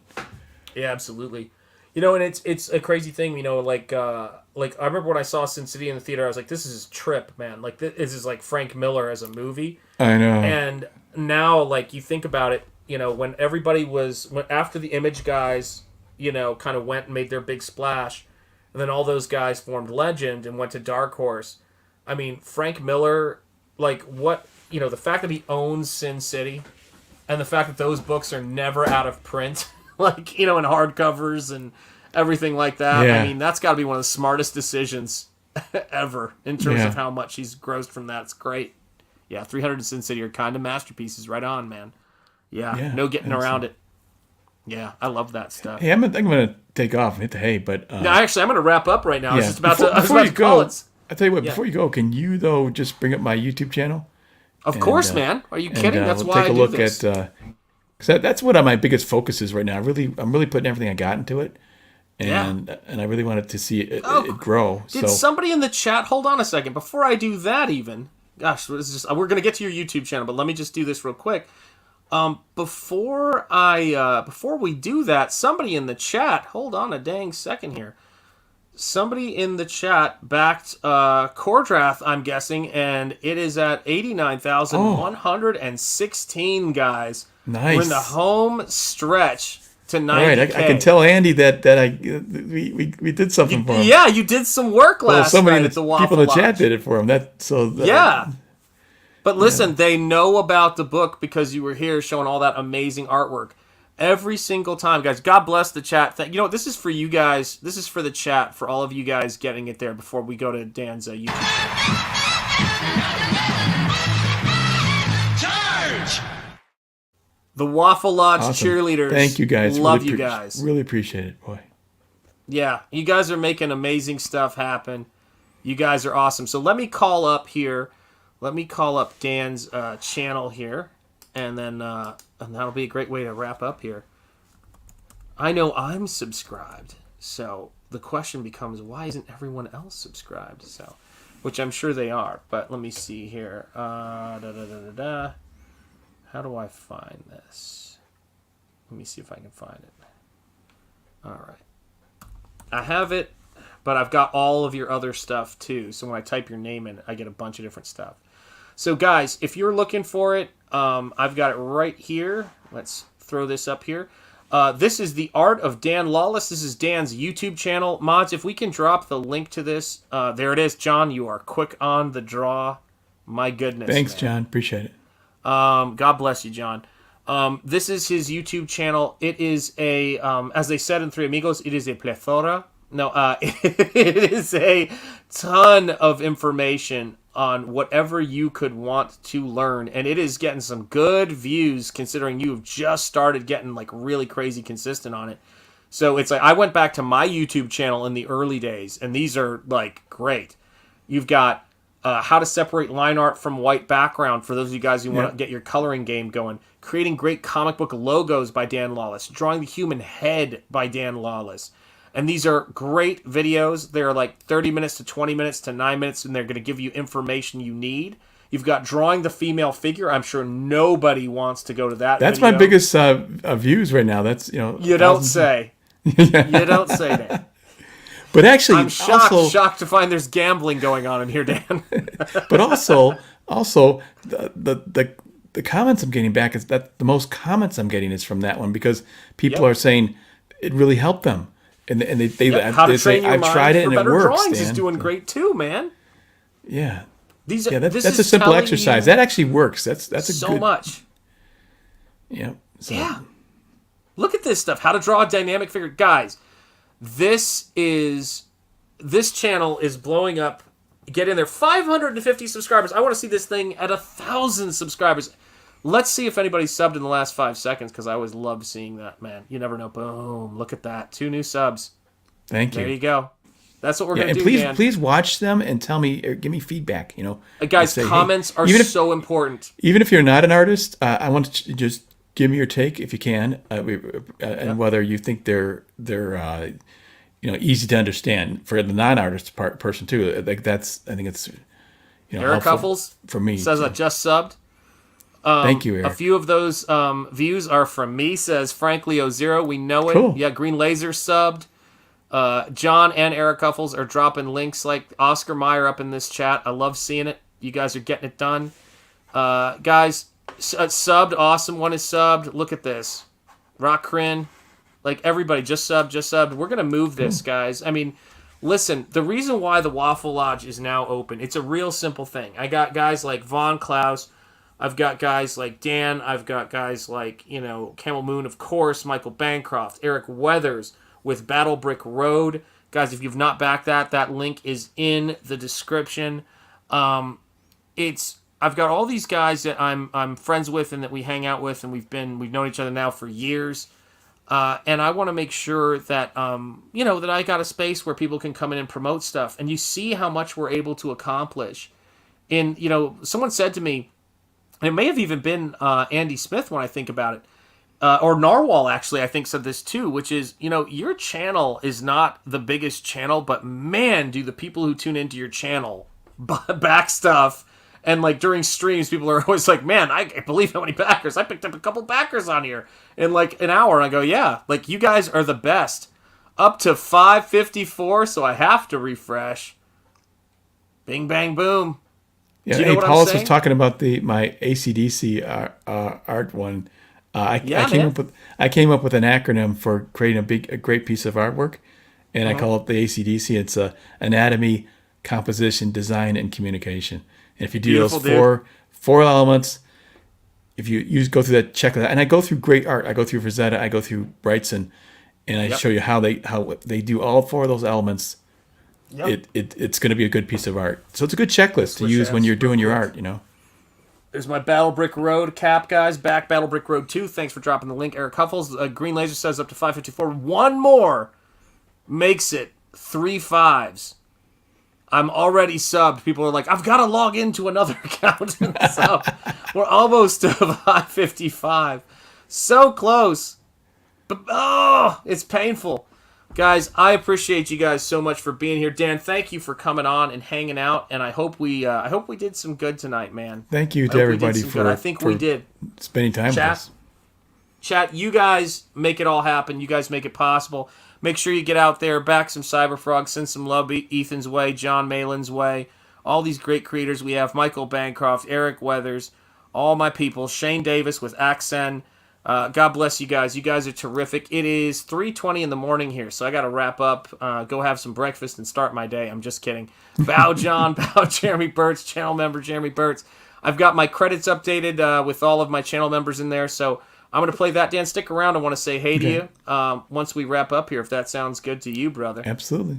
And as I always say, guys, speak easy, stay gold, keep the faith, and most importantly, I like to say peace, because that is actually what my name means. So yes, indeed, guys. And take care. Is the Waffle Lodge in sort of in action here? Is this the Waffle Lodge? Or? This is the Waffle Lodge. I love it. Yeah, man. We are in the Waffle Lodge right now. It's my backdrop every time we stream, guys. Uh-oh, someone's saying refresh. See, I tell you, these people, they're manimals. They're part man, part animal. They get it done. 5, 5, 5. We've got you 5 by 5, Dan. That sounds good to me. That's how that works. Yeah, man. Let me tell you something. You guys are incredible.